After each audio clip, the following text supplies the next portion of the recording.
Yes, yes. I, Please 1 second and then we'll start it, okay? all right, right.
Okay.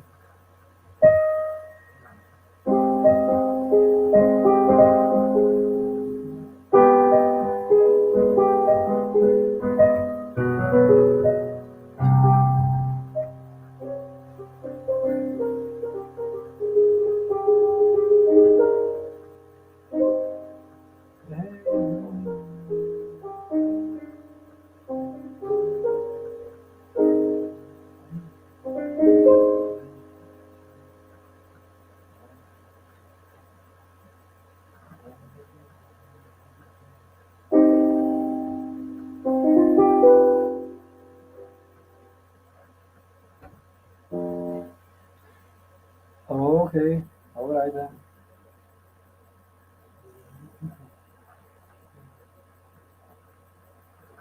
So, how you prepare it? Prepare it.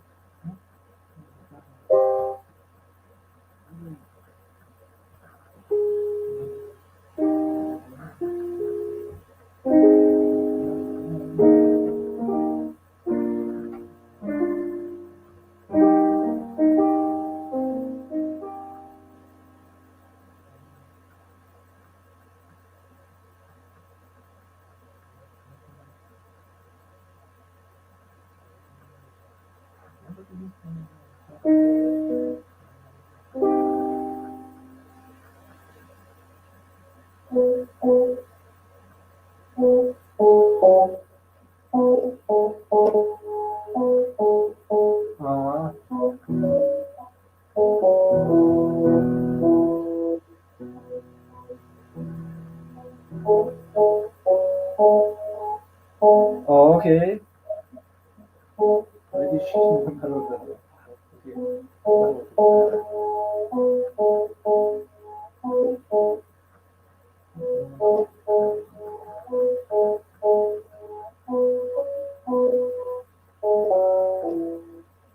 Okay, very well. Better. Calm me down. Вот это она делает такое. Да, вот надо. Надо играть на видео. Вот это хит на самом. Окей, да. Да. Maybe we'll start from the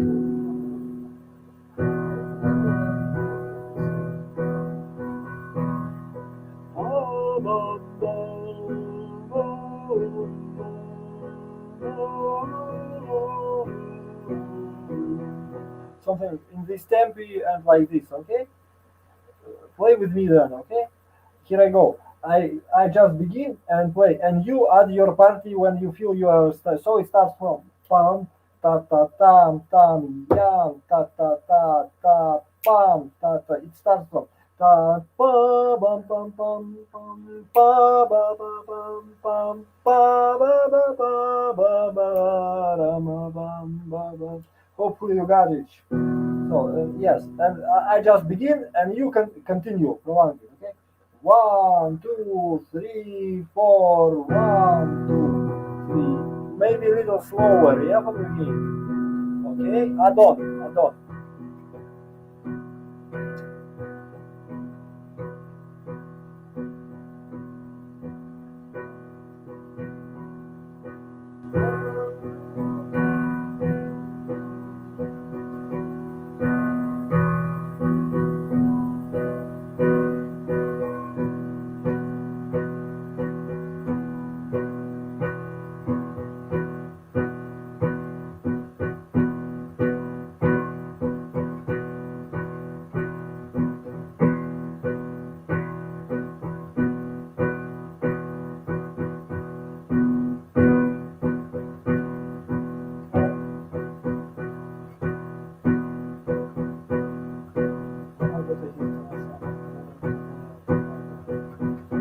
Yes, very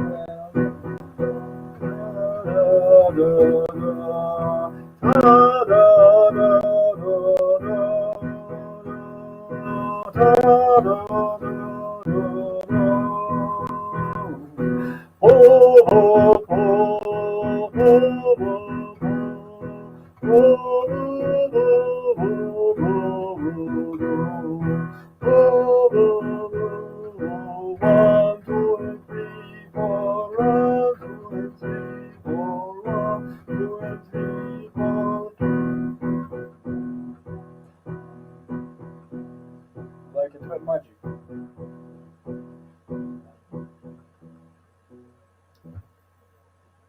Okay,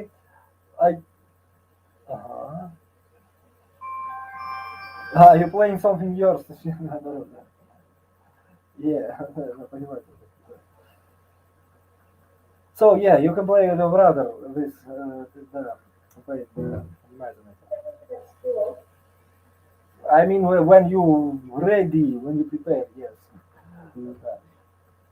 Okay, what is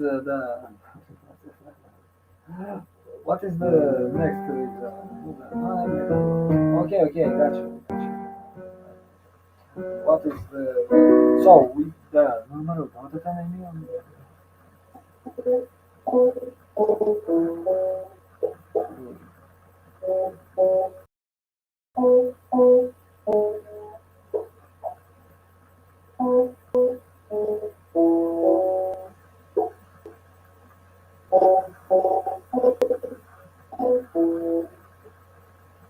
Okay.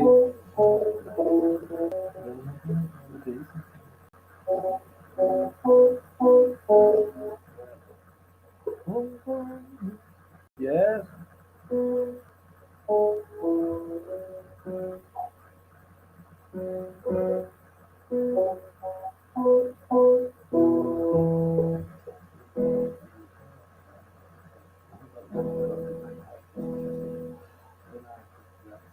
Yeah, very well.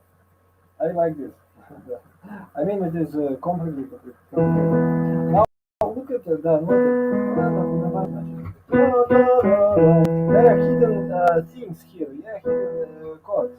There are some secret with the chords that was found in the this low behavior. Okay. Well, then maybe try it out something else. Okay. So what do you practice now? Никогда не да. So you wanna practice.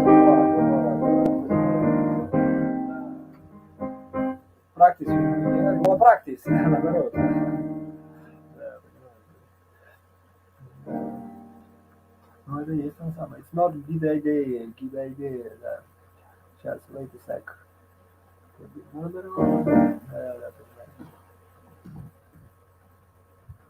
вот это есть он самый. Да, да. Okay. Yes. Okay, maybe you will return some back and make it some party cat or balloon ride. Make it better, okay?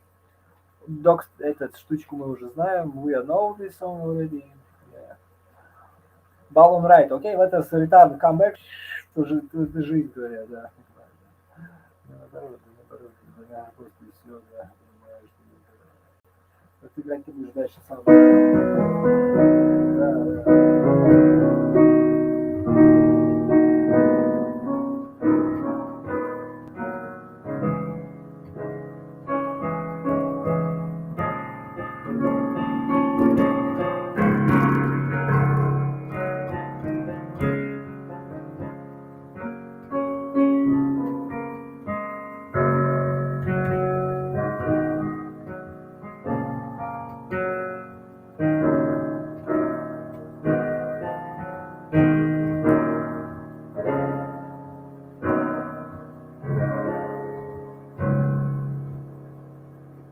I want to show you something, yeah? Quite important, sorry for this, okay?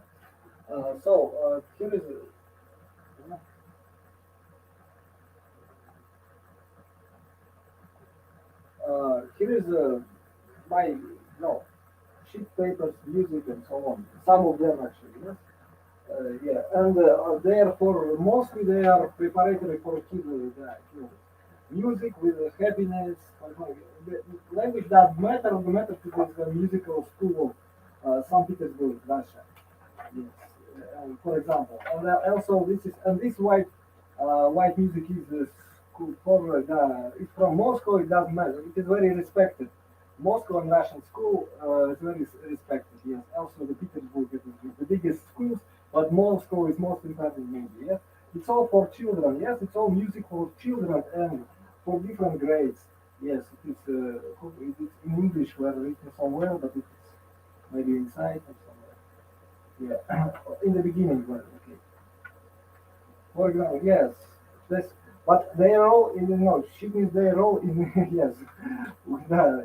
So I would gladly play it with you, or maybe for you. Yes, maybe just play it for you. Okay, practice well. But and there is one thing that yes, very man.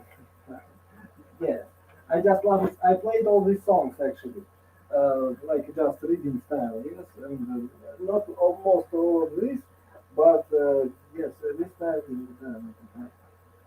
No, I know this at a preparatory concept. So if you want, yeah, we can play it alone. Yes. And all music, I will tell you the secret. It is you may have different opinions or something. That at some time when I was maybe 19 years old or something, I just realized I was a rock musician and it doesn't really matter. I just realized that that all the music except the classical music is not good music. Yes. So yes, for maybe for listening it's so okay. But if you are a musician or if you are practicing something in music, it is the variance for losers. Like when you are trying to cooking, if you are saying, "Oh, I like the fresh, I don't know, fried eggs or something. I like," and you are starting to making very all your products from eggs. Yes, you are maybe one cook one, but you are losing as a cook. Because you will know only how to fry eggs and how to, for example, just yeah.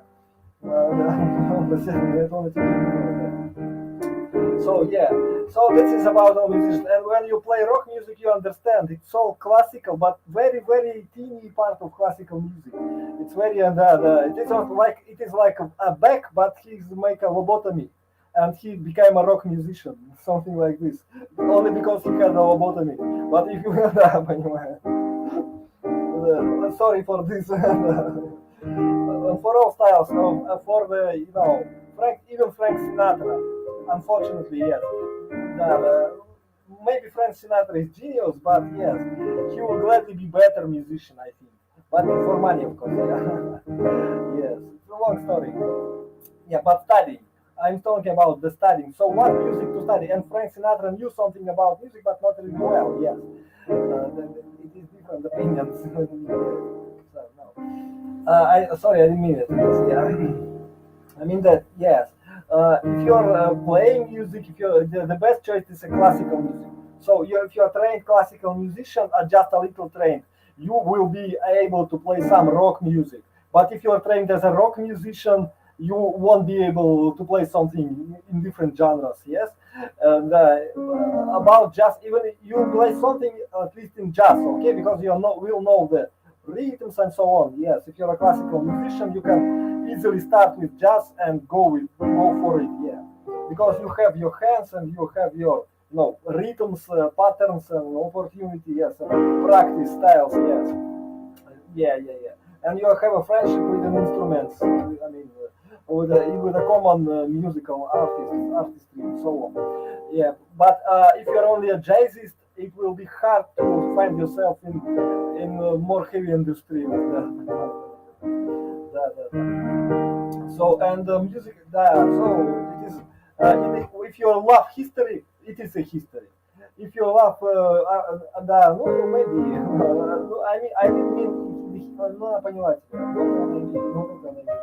I don't. Just as for me, that was my decision, and I think that I just, I'm just going for it. Yes, because academical music is very big. Yes, Steinberg with that, it's huge.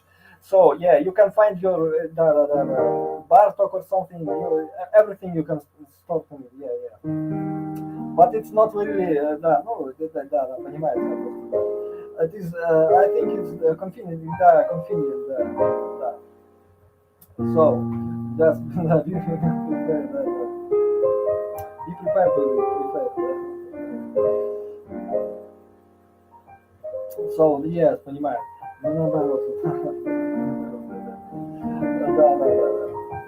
So yes, I'm not advising you. I'm not saying anything into your parents. Yes, but if you study, it's just trainer. Yes.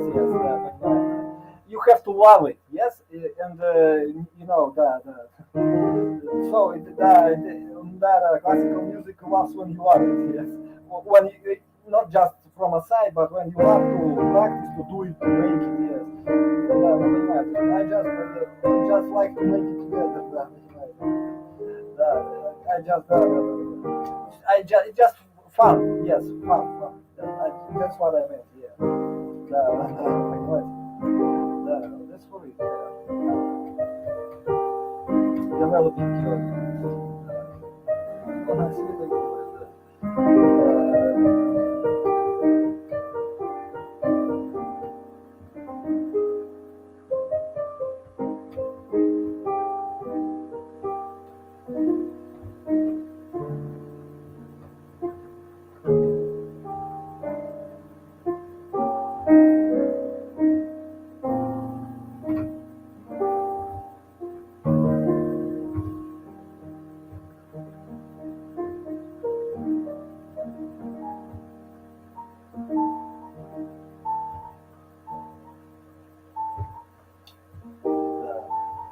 Okay, this is just about things.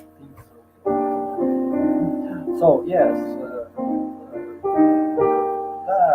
I want you to love it actually, yes, because it deserves to be loved. This music, yes, and I want to respect this. So and I don't respect just to know about this music a lot maybe just find a way to your find a way. Sorry for this. Sorry for this. Okay. So yeah, okay, it's actually preparations. Okay. Here we go. Let us go to balloon ride, okay? To play together, to play that. Yes.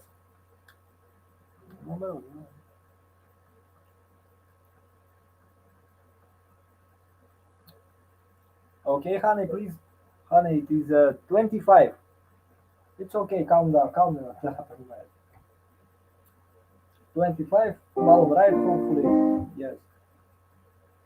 Yes. It is like there is two types. Yes, I don't like the people who just write. Yes, I like the people who call.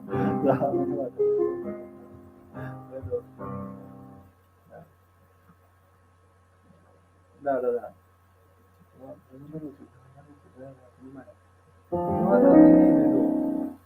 Okay, if you have a good agreement, you can play me too. Yes. Okay, I want to make it louder. Make it louder. I want more convenient. Maybe I'll take a little faster tempi. Maybe, yeah. What is the tempi here? Tempi here is 120. Oh, it is not slow tempi. 120 is like this.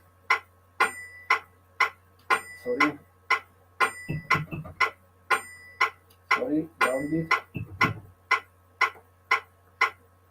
1, 2, 3, 4, like this, huh? 1, 2, 3, 4. 1, 2, 3, 4.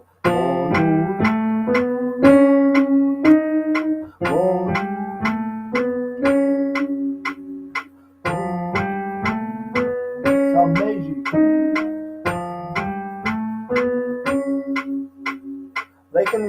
Make invasion, yes. You have to, yes, It's like a part of artistry work, yes. From one side, it is enjoyment for listener and for you too. It is like common spirit, yes, yes, yes. So hopefully you got it, yes. And you have to be convenient in this tempi. This is the original tempi that is prepared to be.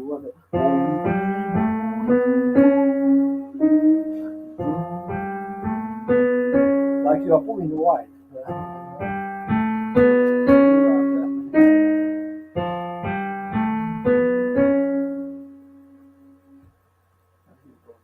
Something invasion. Okay, go on. Please try something. Mhm.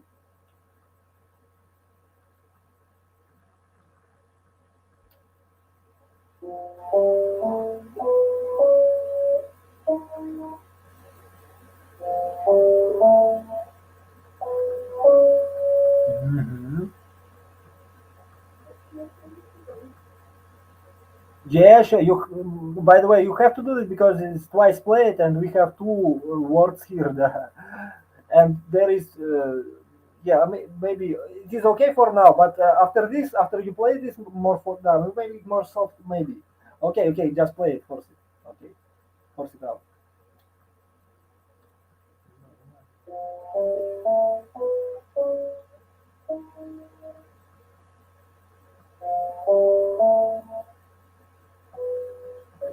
The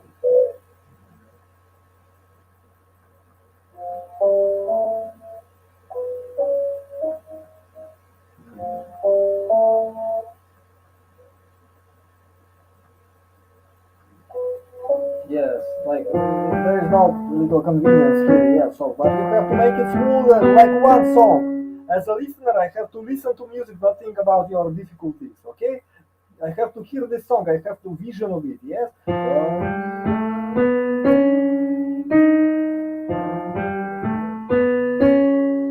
And you, as a player, want to play too. Want to play it smoothly too. How to solve this question? Да, понимаешь. Поняла тебя. Вот это. Ну, он про себя думает, да. Play it, да, quiet, да. Slower a little bit slower for first, but very smoothly. Anyway, you don't have to make stops, yes?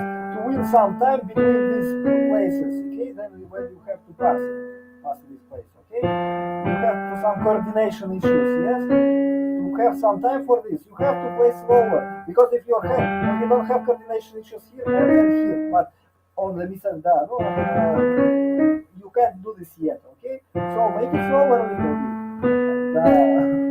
For example, but make it all the ones, all whole, okay? So try out. Last time maybe.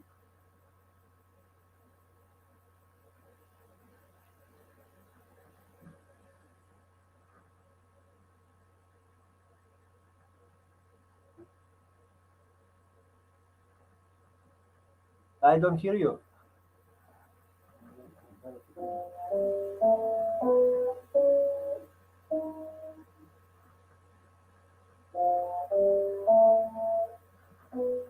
Вот это есть на самом деле. Ага. Develop your ears, yeah, very well.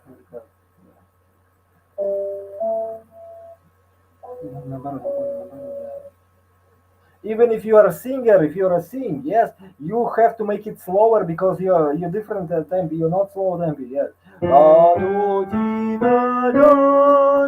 What a day for flying, soon gaze on thy eyes, reaching for the heavens, falling to the sky.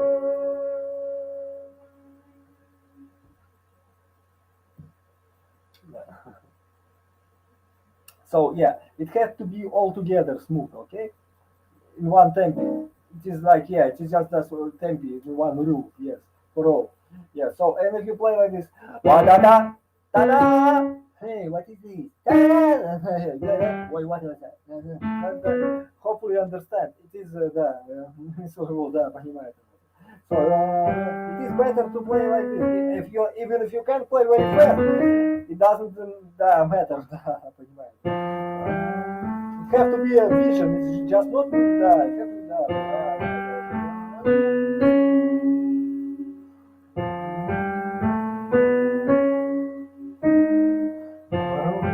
future, anything cool girl. Yeah. Okay, well, very last thing, the moment. Okay. Hopefully you got it. Okay, next song. Next, go for it. Okay. Party cat. Party cat is the white nose. Yes, he's perfect.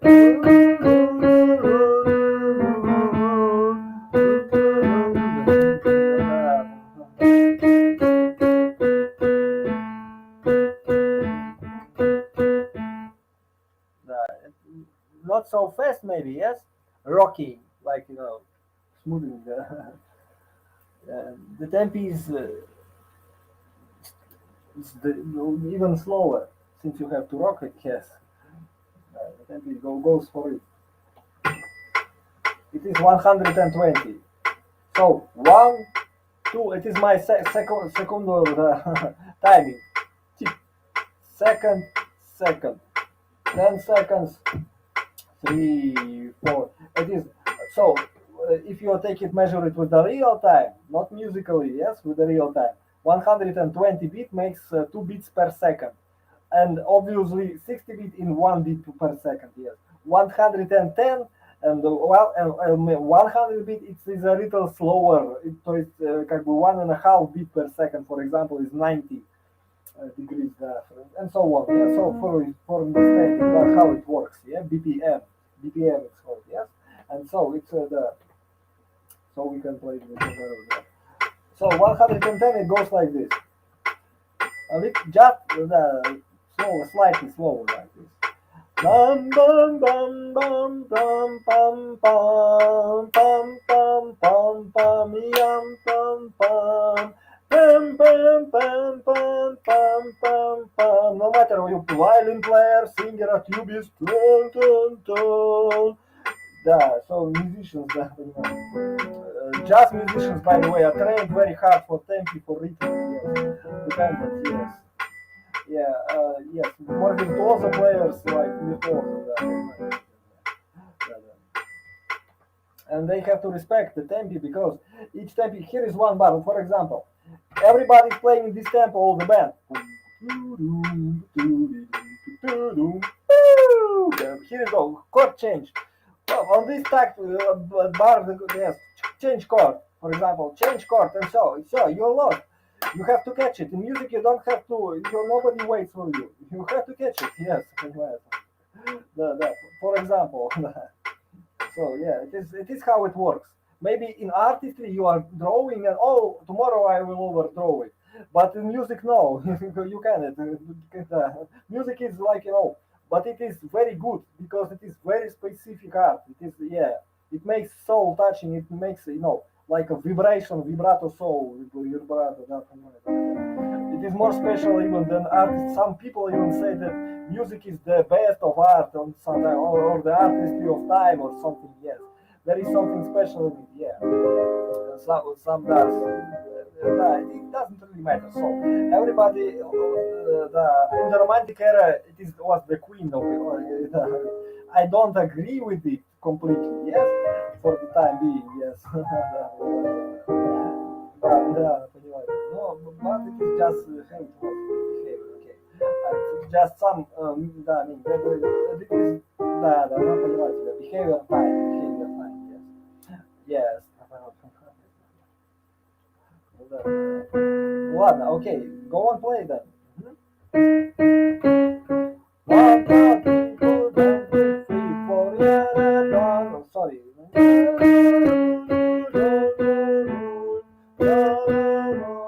You don't have time for it. Okay, then you make it slower. 1, 2, 3, 4, 1, 2. Timing down.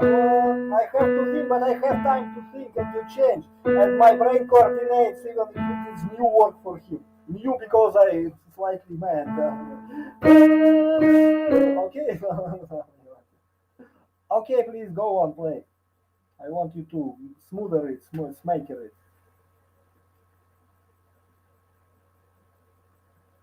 Find your own technique.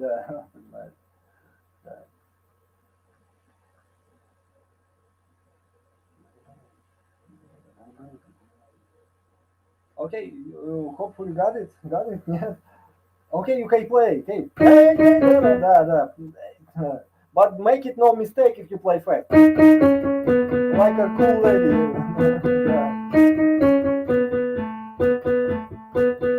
And we add some character here.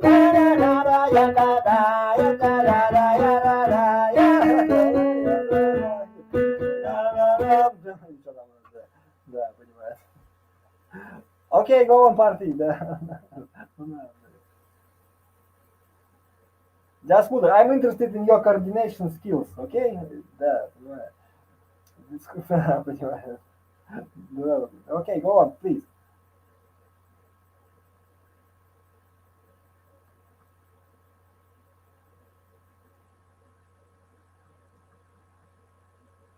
Darling, are you there? What is it? Smoother?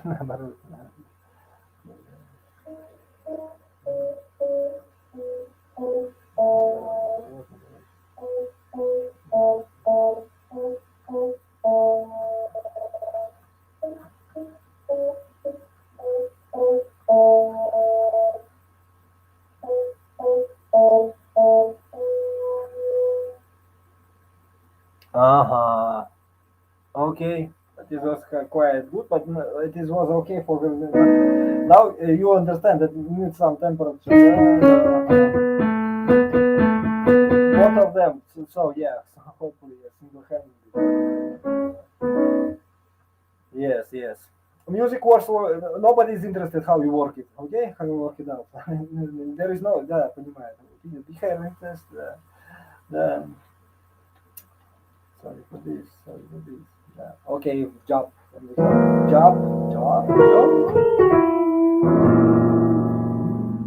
Very well. Yes, and sing along. Help yourself. Help your skills. It makes your touch better. You feel music better and instrument better. At least for the first, yeah. For some time. Maybe not all the time, of course, but feel the instrument better, how it sings. Yes. Yeah, that is right. Yes, your mind helps you to sing actually. Yeah, that's how it works. And other people to share.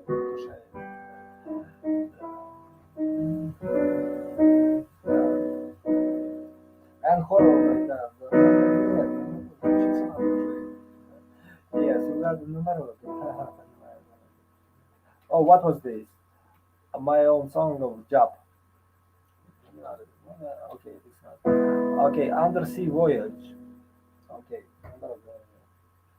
So okay, and how to make your song interesting? Yes, something to make the debate. You have, ну она поняла тебя наоборот только, да, continuous, да, make it feel inside it, yeah, feel something, make it more shy, да. But it's quite, it's quite interesting. Maybe. Okay, what was this?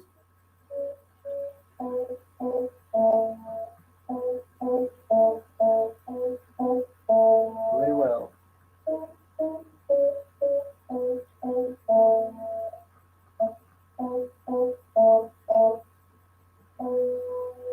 Okay, pretty well. Okay, that was well more confident. If you're playing it already, yes, you have. Now you're like slightly. You have to make it cool. Make it cool. Forte. Maybe some, deeper sound. Two-handed, please. Okay, like it's written.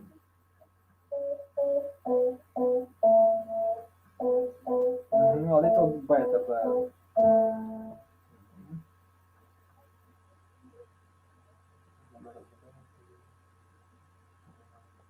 Okay.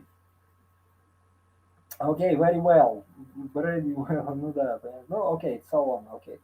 I would want you to be more confident and find some reason to go up.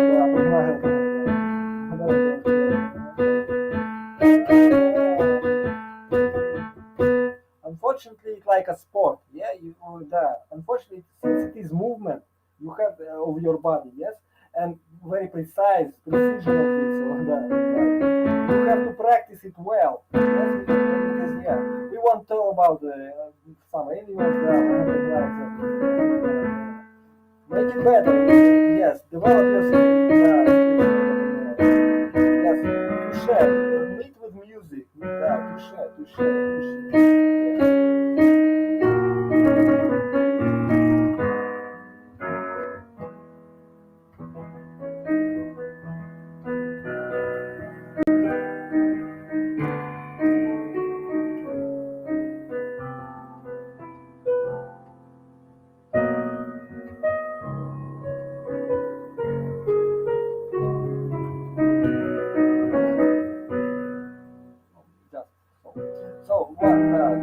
Make it interest more. And if you're good in touche, you can make it slighter. It's like your ability is working, and so you make it graduate. Okay, working well. You have to develop it. Yes, not convenient. Yes, not freedom. When you are dancing and you have trained body and you know very many dances, very many movements, you feel freedom in it because your body have many spaces to go, yes, and to move, yes. But if you are, only one dance, and if you are then you will be like this, like an old poнимаю. And the piano is the same. If you are not doing well, then you're shaky, then you're not free. And as a listener, I understand it. I feel it. Yes, yes. I want you freedom. Yes. In movie. Unfortunately, yes. You are a singer. You understand. You have to play it.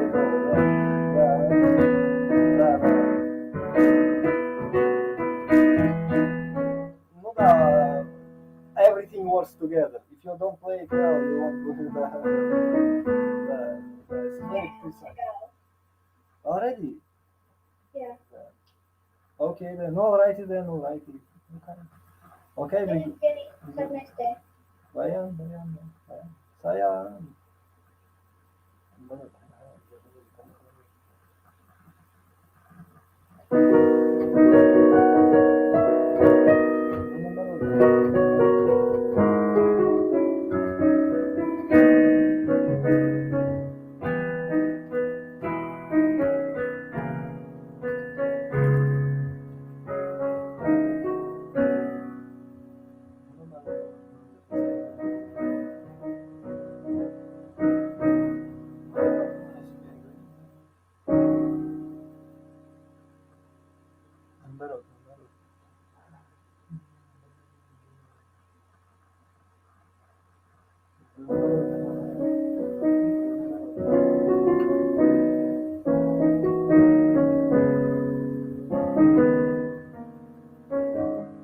Ну а как? Подожди, смотри, эти люди заблуждаются, они тупые, понимаешь? Этот человек вот не умный, это и так далее. И у них там своя какая-то петрушка, как он таким стал или как это все не важно. Что ты с ним будешь делать, учитывая, что у тебя есть свое время там и так далее, да, понимаешь? То есть, если это человек, который твой клиент, то понятно, что это самое. Да. Если это бизнес, то понятно, что тебе надо это отрабатывать. Ну, насколько да. Понятно, что это с этим взаимосвязано, но понятно, не важно. Я просто ты что хочешь, чтобы мы все делали там чай пили, там и все отдыхали все вместе, да, понимаешь? А кто тогда делает, то есть как бы что, ладно, давай мы придем на работу, будем там отдыхать и чай пить. А деньги откуда возьмутся? Просто я даже ничего тебе говорить не буду, пусть все начальники добрые там и все остальное. А кто ты, да, то есть как бы хорошая фирма у тебя будет. Даже не просто, что хорошая, а чем она, как ты будешь платить за электричество, блин. Как ты там, то есть это ни о чем разговор, понимаешь? Да, то есть надо понимать, это добрые люди, да. Зачем еще? Что, о чем разговор? Ни о чем говорить. То есть как бы, ну она поняла, народ. То есть это все просто удобная ложь такая, да, скажем так. Да, то есть, те, кто ее говорят, они знают, что это не так. Что это некая условность, как прием. То есть как маркетинговый прием. До конца просто сказано. И это нормально. Если бы так не было, тогда бы вообще, то есть вообще бы ничего не было. Ни колеса бы даже не изобрели, вообще бы ничего. Как бы или криворукое бы все было, да.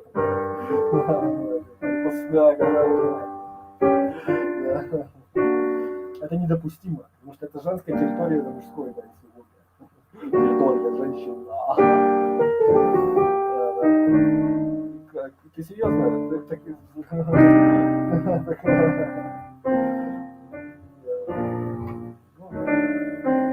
Бесплодных женщин, у которых столько времени, что и очень добрые. Очень женственных.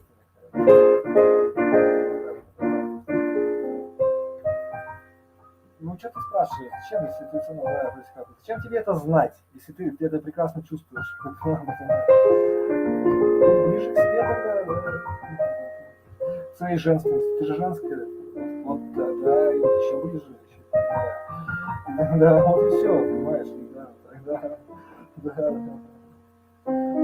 Родные это, ну, наверное. Ну, так вот, цыганы, да, откуда я это знаю. И что ты будешь делать? Ну, наверное, да, типа.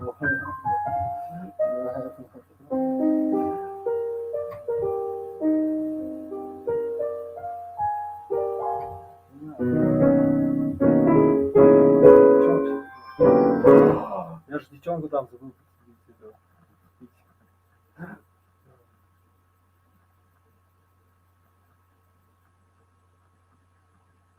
А так-то все хорошие, как бы. Кто здесь не крокодил, все человеческого рода, все типа кровь. кабинке теплые.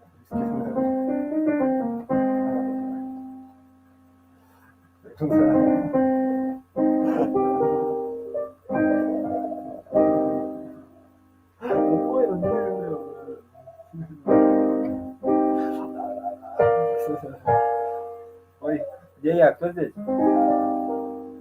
Who's there? Is there anybody?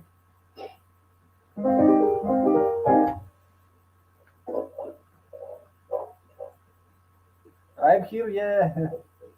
Here I am. А? Привет. Привет. Привет.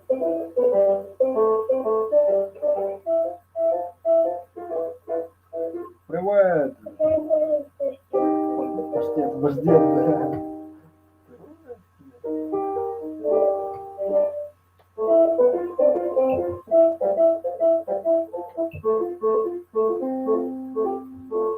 Я вас крутая,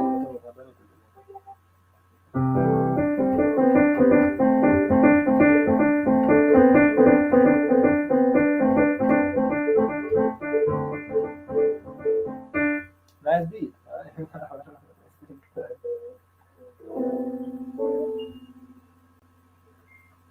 Yeah, be nice, be very soft.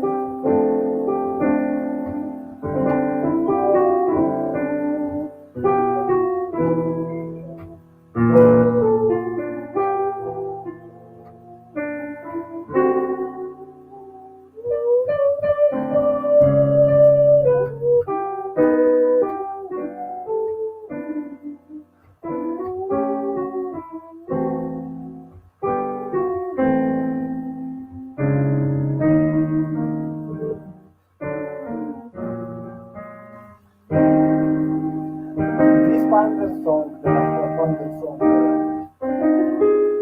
black and white.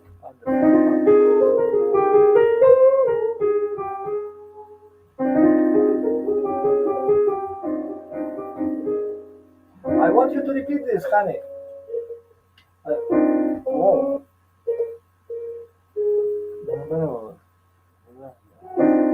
Yeah.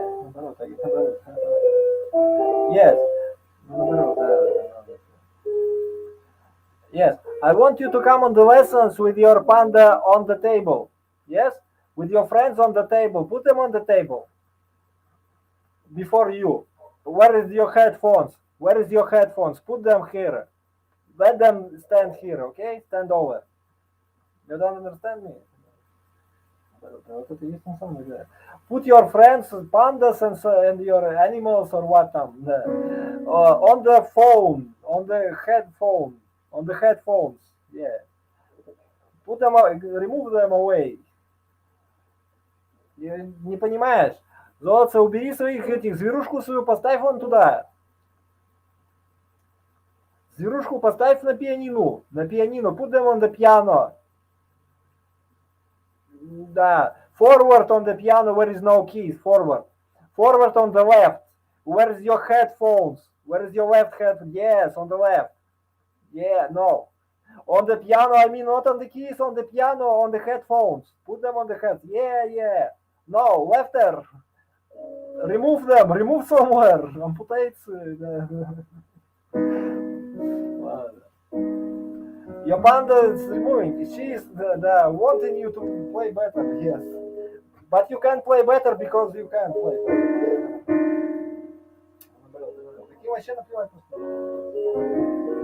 Okay, here is my F major.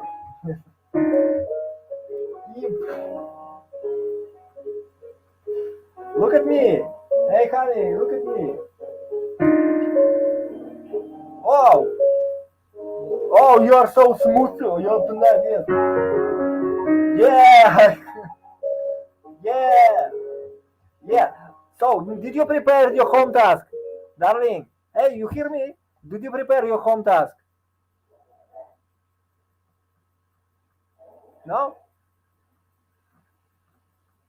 Hey, what?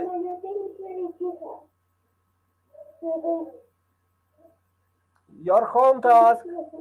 Sophia. Нечестно. Чё? Нечисто? Чё? Я не понял. Чё? I didn't get you. So, where's your... Домашку приготовил? Нет. Нет. Нет, он тебе говорит. Да. Ну вот это он не видел. Окей. What is your home task? Okay, tonight. Очень тихо. Евгений, Да. вас очень плохо слышно. Я с ней разговариваю, я хочу от нее ответы слышать. Она думает, что я играть сейчас буду, наверное, поэтому... Да. Домашку, пусть она домашку покажет мне, домашку, home task. Что она покажет? Домашку, home task. Домашнее задание. Соня, какая tu домашняя работа была? Какая tu домашняя работа была? От Евгения.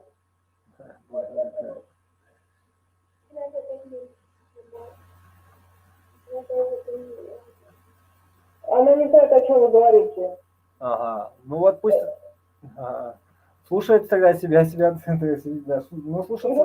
Я им даю солнышко. Пусть слушается, да. Quite compared to your piano. Okay.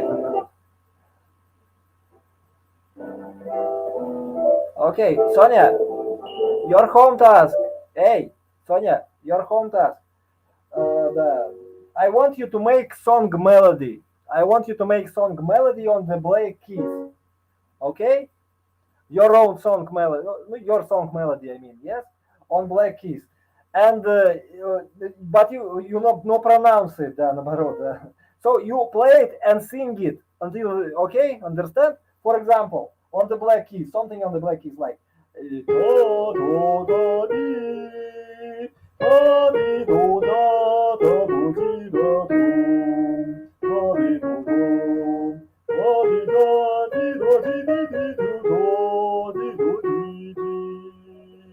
for example.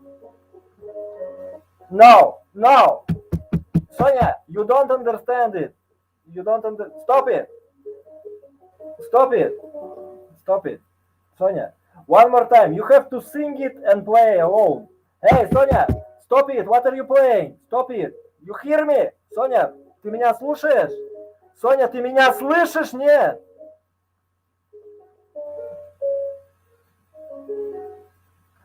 I want you to work hard. Да, понимаю, да. I want you to work hard. I want you, да, I want you to learn, okay? Да, learn better. Yes, learn better. Because your home task was Santa Claus, yes. Да, понимаешь, вот это он имеет в виду, да. Your home task was the song about me, да. Just your song. I want any type of that. I want it. Да, наоборот, значит, это имеет в виду. Да не надо играть ей, потому что, да, понимаете. Вот это есть. Yes, okay. Stop it. Это is too hard, да, это is too hard. Да, ну, меня не касается, мне уже надоело. You have to learn it by heart, your song, okay? Your song well. Learn it by heart, да, понимаете. Но он это имеет в виду, да. Вот это есть у нас, да, понимаешь. Вот это есть он дорогой, да.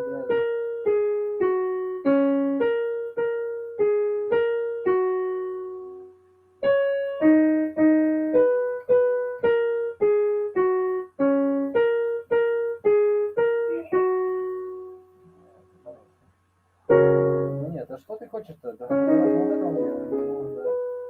учиться-то мы будем когда-нибудь что-нибудь? Song have, ну наоборот, значит.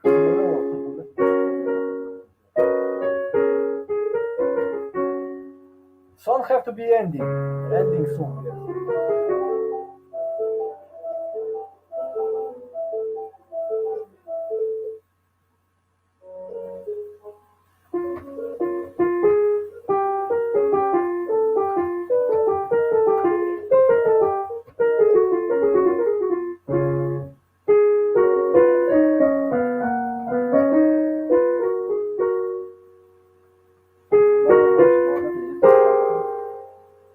Okay, here is my part.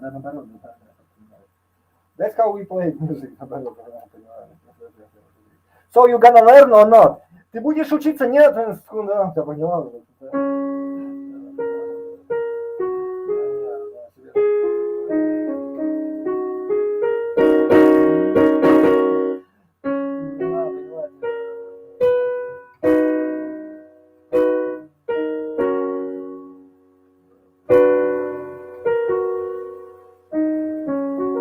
I don't see anything there.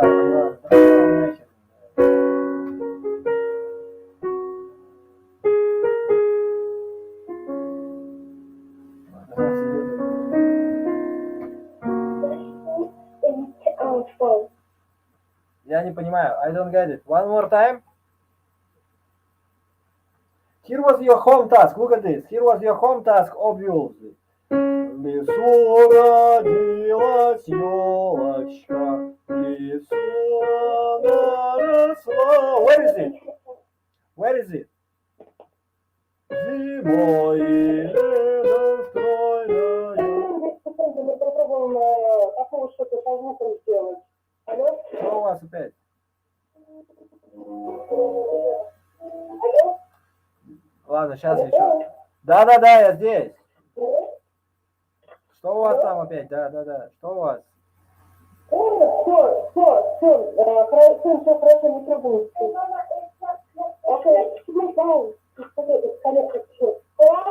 Алло, привет. Привет. Слышно меня, нет? Do you hear me?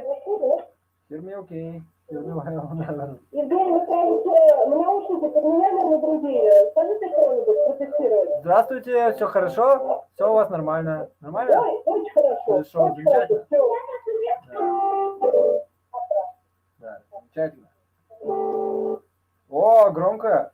Окей. So, Sonia, your home task. What was your home task? You don't... Yeah, okay, I listen to the song. Okay, very well. I'm attentively listen. Okay, go on, play. Here I am listening. Okay, play.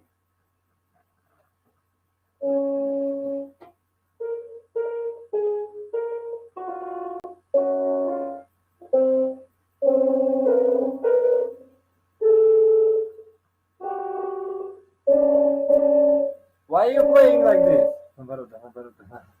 Why are you playing like this? Nobody plays songs like this. You play... Hey, what's it? Sorry. Wait a second. Yes. It is, you play song one by one. There is no triple notes inside of the song. Here you go. No! Play me the song, melody! Stop it, да. Она о себе так думает. No, it is not song. No, it is not. Play melody. Play your home task. Play your... Да.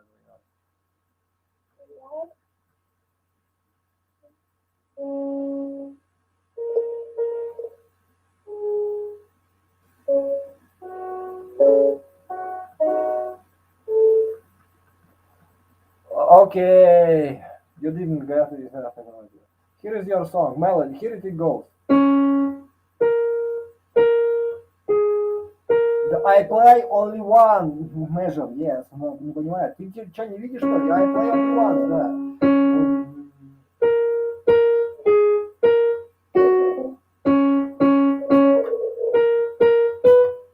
Don't be ridiculous. Don't play. Да, понимаю.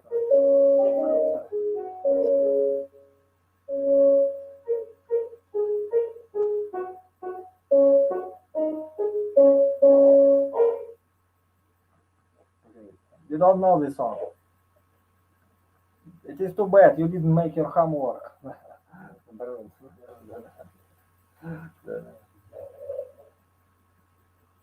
Mommy, she listens. Mommy, she is mommy. One more time. Here is the song.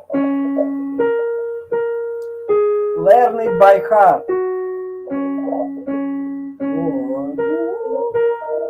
It deserves to be written, yes.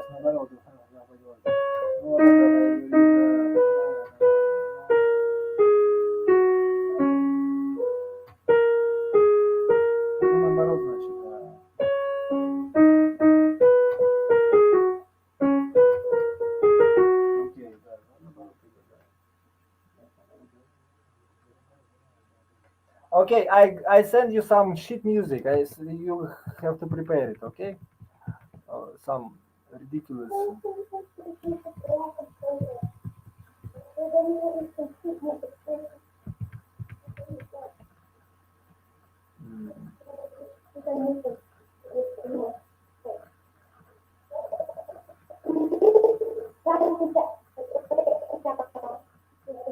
Наоборот, надо это наоборот. Кто это наоборот? Да. Ну это да. Okay, not today. You have to print out and play it. Maybe on your piano screen, maybe. Как ее там называют? Да,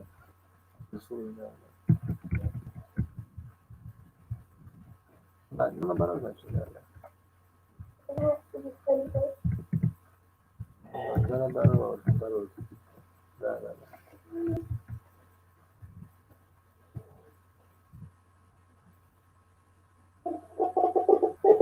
Yes, honey. Yes. 1 second, I have to find some music for you. 1 second, yeah. Yes, your panda is doing well, I hope. Yeah.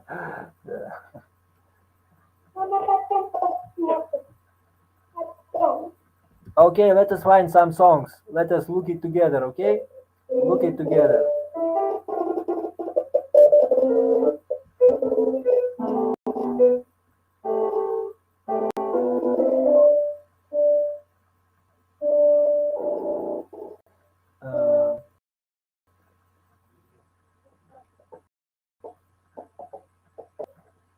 What the song like it? Yes.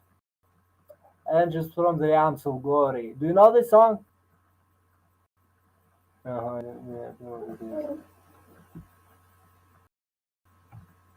Uh-huh.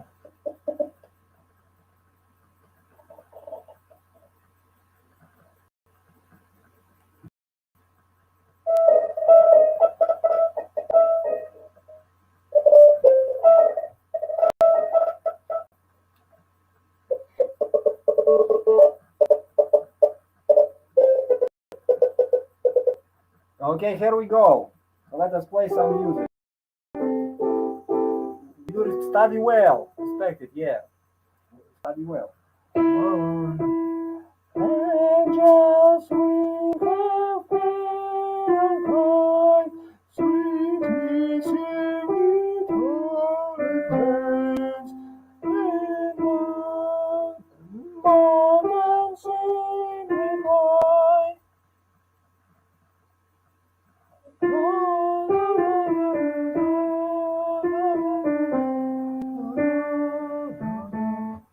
Что-то не...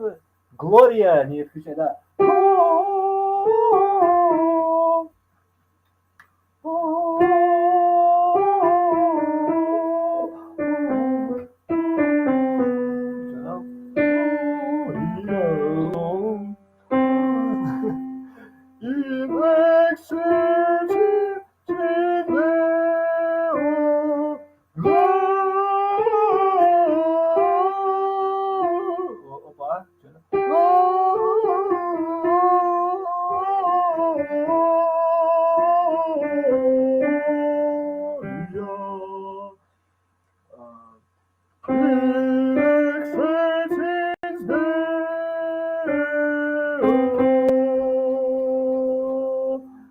Cutely song, I like it. If you sing it and play it for your mom and your relatives, maybe you will. It is tradition. Should respect traditions. Just should respect it. I don't know. Hey, what are you doing?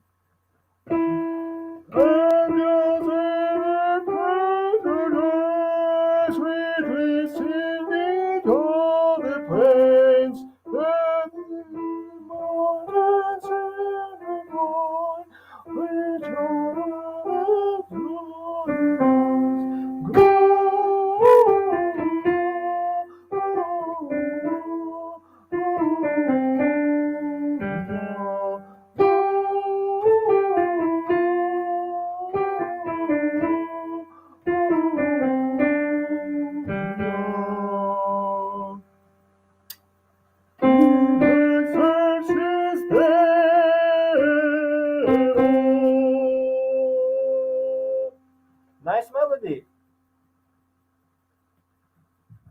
nice melody song. We shall play it perhaps with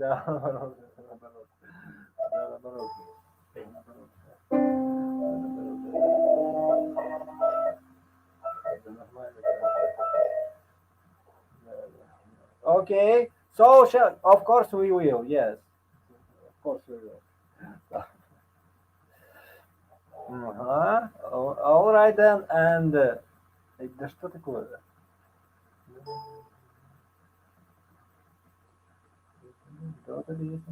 Окей, да. Да что ты, блин? Wait a second, sorry. My comp is waiting.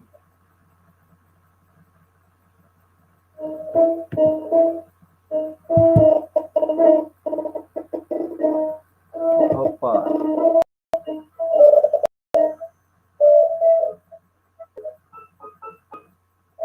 All right.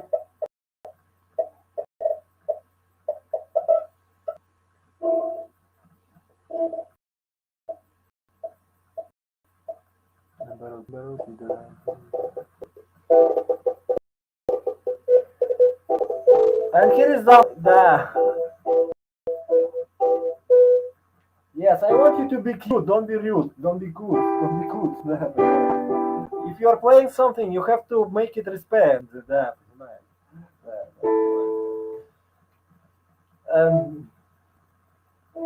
As with gladness, man of gold, of old.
Very beautiful Christian song.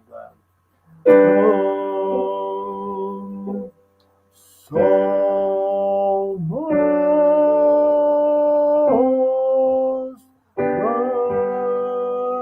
precious Lord,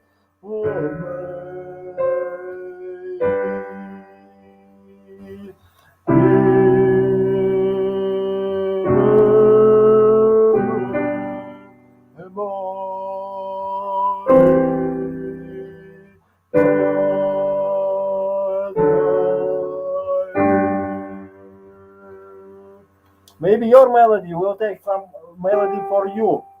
Maybe middle melody, okay? Middle voice for your gracious. Yeah, you want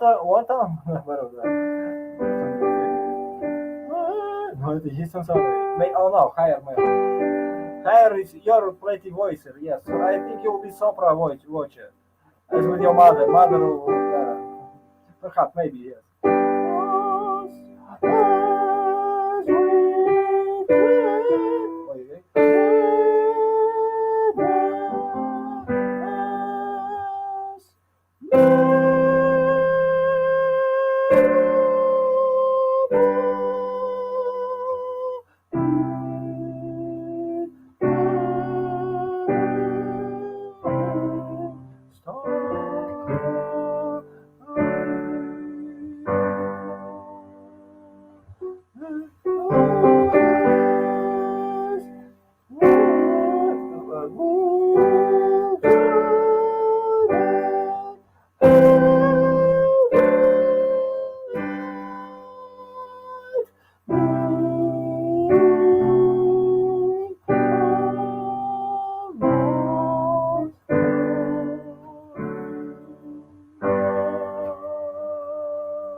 Like this song, creature? You can sing it from the... Or we can... Here's very beautiful melody, here is continuation, yeah? With the song, yeah? So, for example... So, you have to respond it, yes, respond. Но это он имел в виду.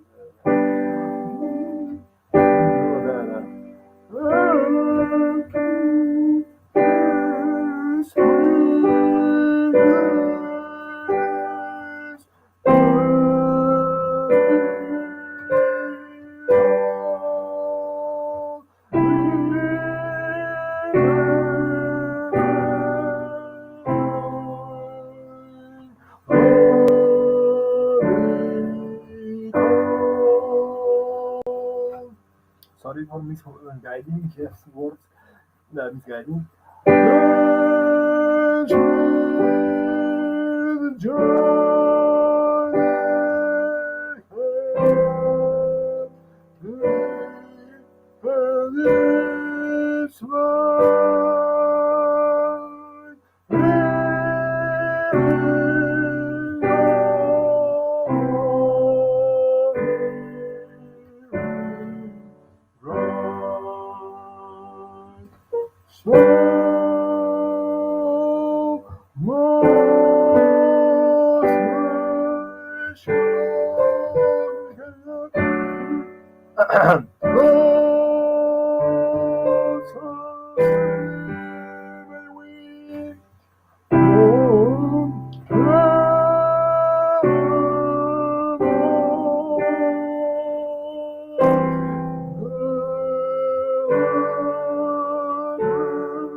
Sorry.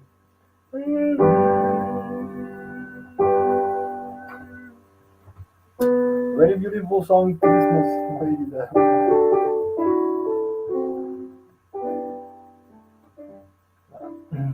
So you may take it, okay? You may play just the melody, so maybe from yes. Okay, all right. Maybe not time later. Okay, maybe not time. Okay, but I'll send it anywhere.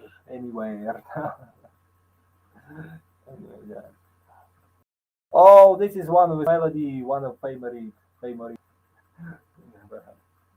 Ну не надо уже это не так же.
Да?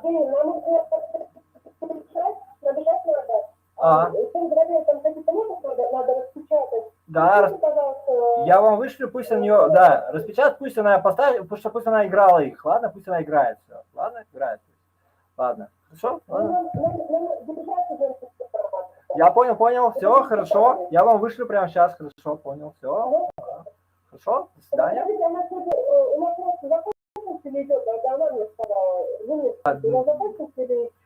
Ну, вроде как время-то еще, так, сейчас у нас что там, 20, мы во сколько начали-то? 21:40. Вроде как мы еще, ну как бы вам бежать, если надо, так значит закончим, а так мы еще позаниматься бы могли, как бы, да. Ну ладно, ладно. Ну да. Надо ее. Хорошо. Да. До свидания, всего доброго вам. Да.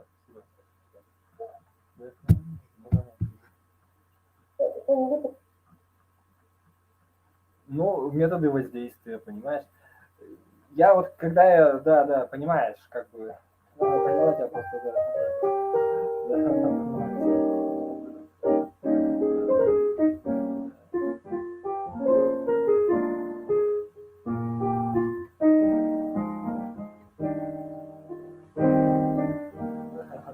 вообще, наоборот.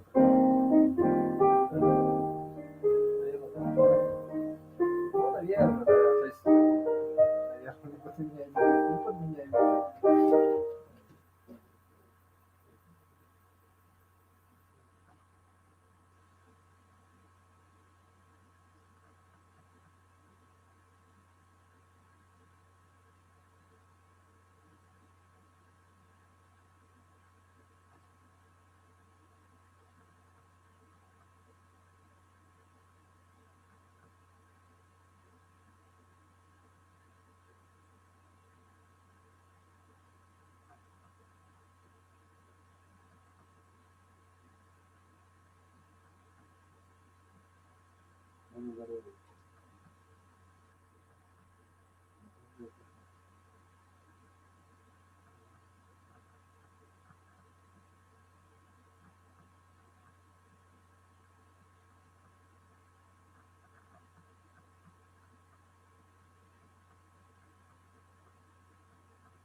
Вот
вы понимаете,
Эй, что там у меня такое?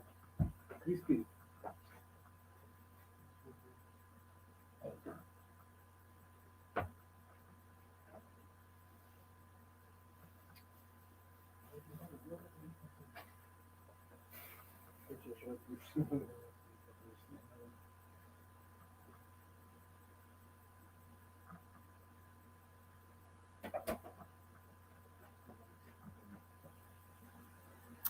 Ладно. Ну, что это?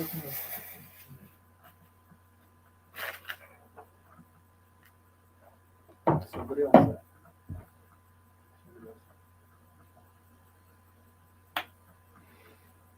Ладно, звони и живи, короче.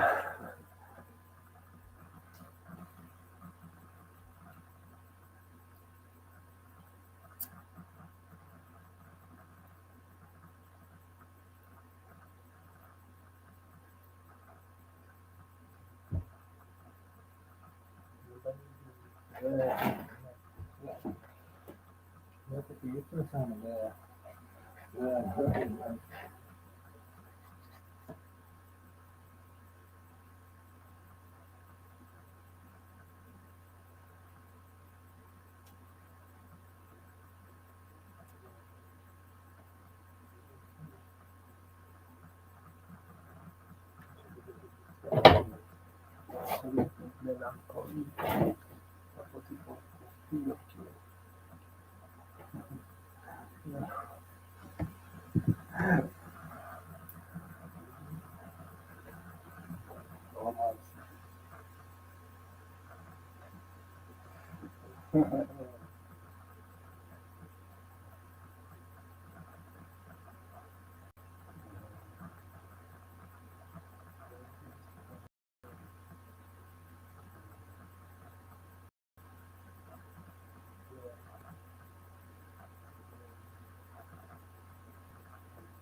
По сути дела, да.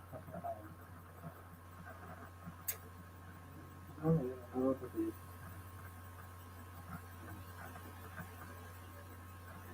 Да,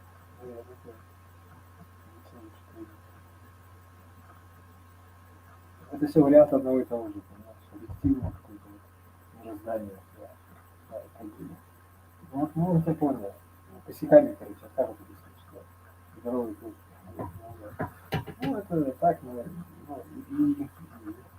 но вы не верите в человека в себе, скажем, да, как мир. Да. Или не знаете, может быть, человека в себе, или знать не желаете, да? Что можно, понимаете, это еще страшнее. Они потом спрашивают, почему ты, да, то есть, тебя не испугало? Я когда ознакомился с христианской религией, так скажем, более то есть, более глубоко познакомился, да, неважно это, да. Ну, вообще, да. Там есть такой миф про то, что люди сами приходят в преисподнюю, ну, то есть сами себя обрекают, да, то есть, и как бы, и ты вдруг, да, понимаешь, то есть как бы это про тебя же говорят, ты же тоже человек, понимаешь, да, пример, а как так? А почему я такое решаюсь? А что тогда делать-то? Хорошо, давай так. Если ты такой христианин или мусульманин, как жить? Ну, мусульманство там опасно, там, потому что, да, такой религиозный человек, да, как жить тогда по религии? Понимаешь? Или там христианин, как по-христиански жить, да? Да, понимаешь. И чем больше ты будешь, тем больше будет это похоже на то, что я тебе говорю. Да, понимаешь? Да. Ну и что дальше? И ты будешь говорить, что люди будут растворяться в воздухе, у Бога не будет правды. Но как бы это не зафиксированные факты. Где вот эти факты? Мало, да, то есть как бы. Либо мы еще очень сильно не доросли до этого, либо мы знаем плохо психологию, да, мы всех, да, понимаем. То есть, но есть такая гипотеза, да, что как бы типа того. Да, понимаете. То есть и как бы науки, наверное, да. Ну, как бы грубо говоря. Но это опять же гипотеза. Это нужен инструмент, чтобы это, да, то есть как бы, чтобы хотя бы что-то можно было сгипотезировать, так скажем, да. То есть, да. Это наши догадки только, что может быть есть какой-то, может, но не может. Ну и что, где кто кого, ну и, ну, я понимаю просто. Если это действительно так, то ты должен в суд на всех подавать, кто в учебниках пишет, что не пишет, точнее, что душа не имеет веса, или что не существует души, или еще что-то. Ты просто нагло к ним приходишь и говоришь, вот мы, да, понимаешь, и они говорят, вы такой человек, такой сякой. И они, да, понимаешь, как бы, и ты на них подаешь в суд, и суд рассматривает, и суд решает. Ваши доказательства нету, и все, они раскапывают это все. Ну, не знаешь, что ли, да, и там, ну, нету такого факта. То есть, как бы просто все, точка. Либо скажут, нету инструмента, который может это измерить. Да, если есть инструмент, ну, то есть, как бы можешь время сэкономить. Да, понимаю. Для этого надо заниматься очень плотно наукой. Да. Ну, то есть, ну, наверное, да. Ну, так быстрее будет немного. Да. Да. Ну, не знаю, я просто так. Да.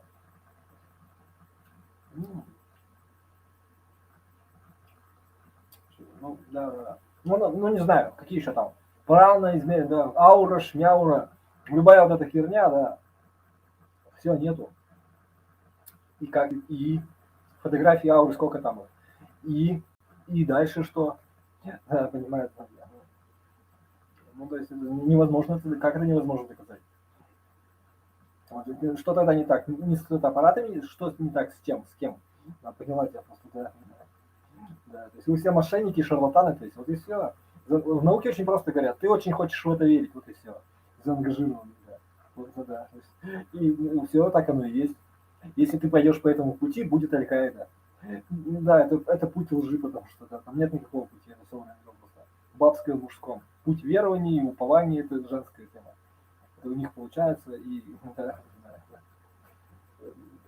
ну, что теперь сделать, не знаю. Наверное, так. Ну и ты и проживешь свою жизнь, ну да, и что ты смогла сделать, да. Вот. Ну да. Нужен конкретно, либо эксперимент, серия целых экспериментов. Да, понимаю. Это все дорогостоящее довольно занятие, это точно люди знают. Поэтому даже если ты в суд подашь, как бы тебе бабки надо платить не только за суд и за их работу. Да. Понимаю. Да. Ладно. Самый главный суд в мире, да. А там же тоже что-то надо там подавать, как говорится, да. Это же тоже огромная работа, чтобы. Да, понимаю. Не касается, я просто так уже говорю.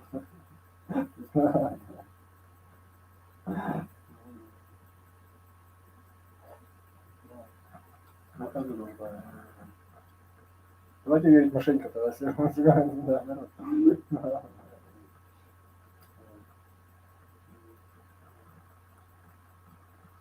Ну да. Это другое, понимаю, да.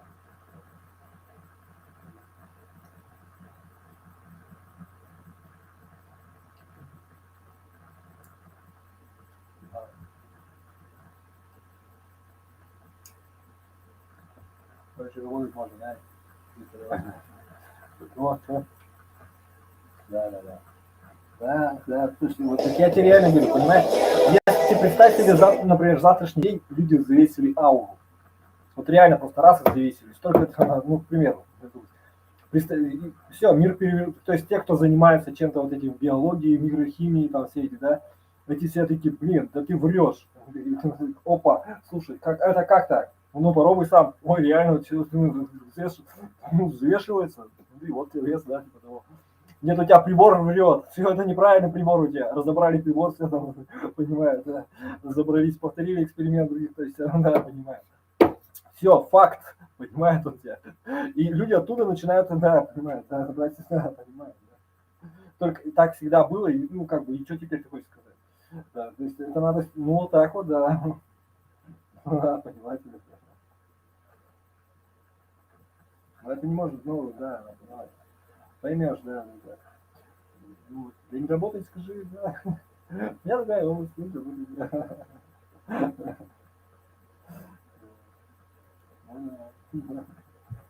Нет, ты не сделаешь шаг вперед, естественно.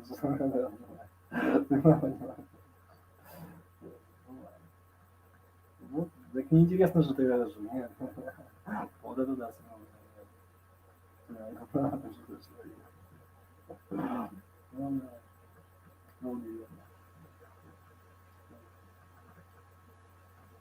Ну нет, значит не так, нет, значит, давайте.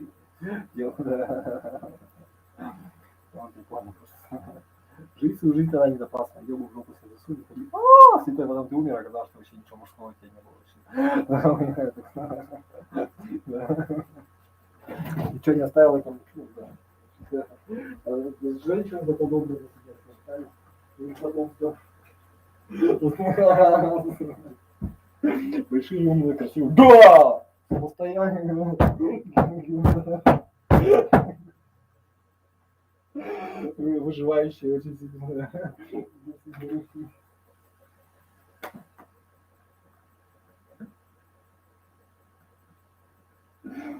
Ну неужели, ладно, смешайте же.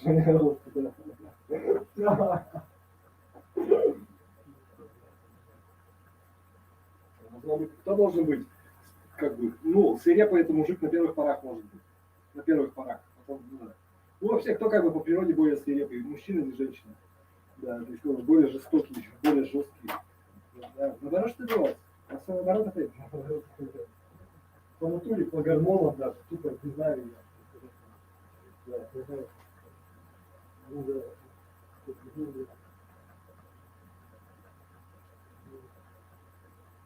Смелость, да.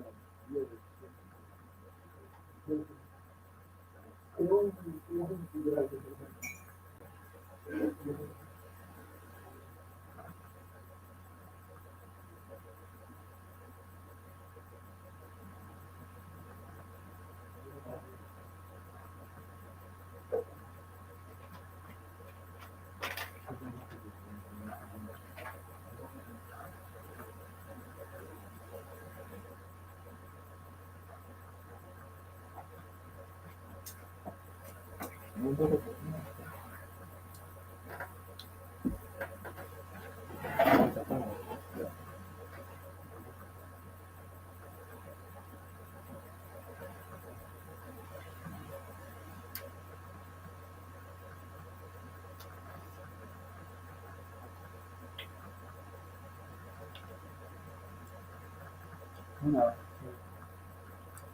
Наверное, то же самое, да.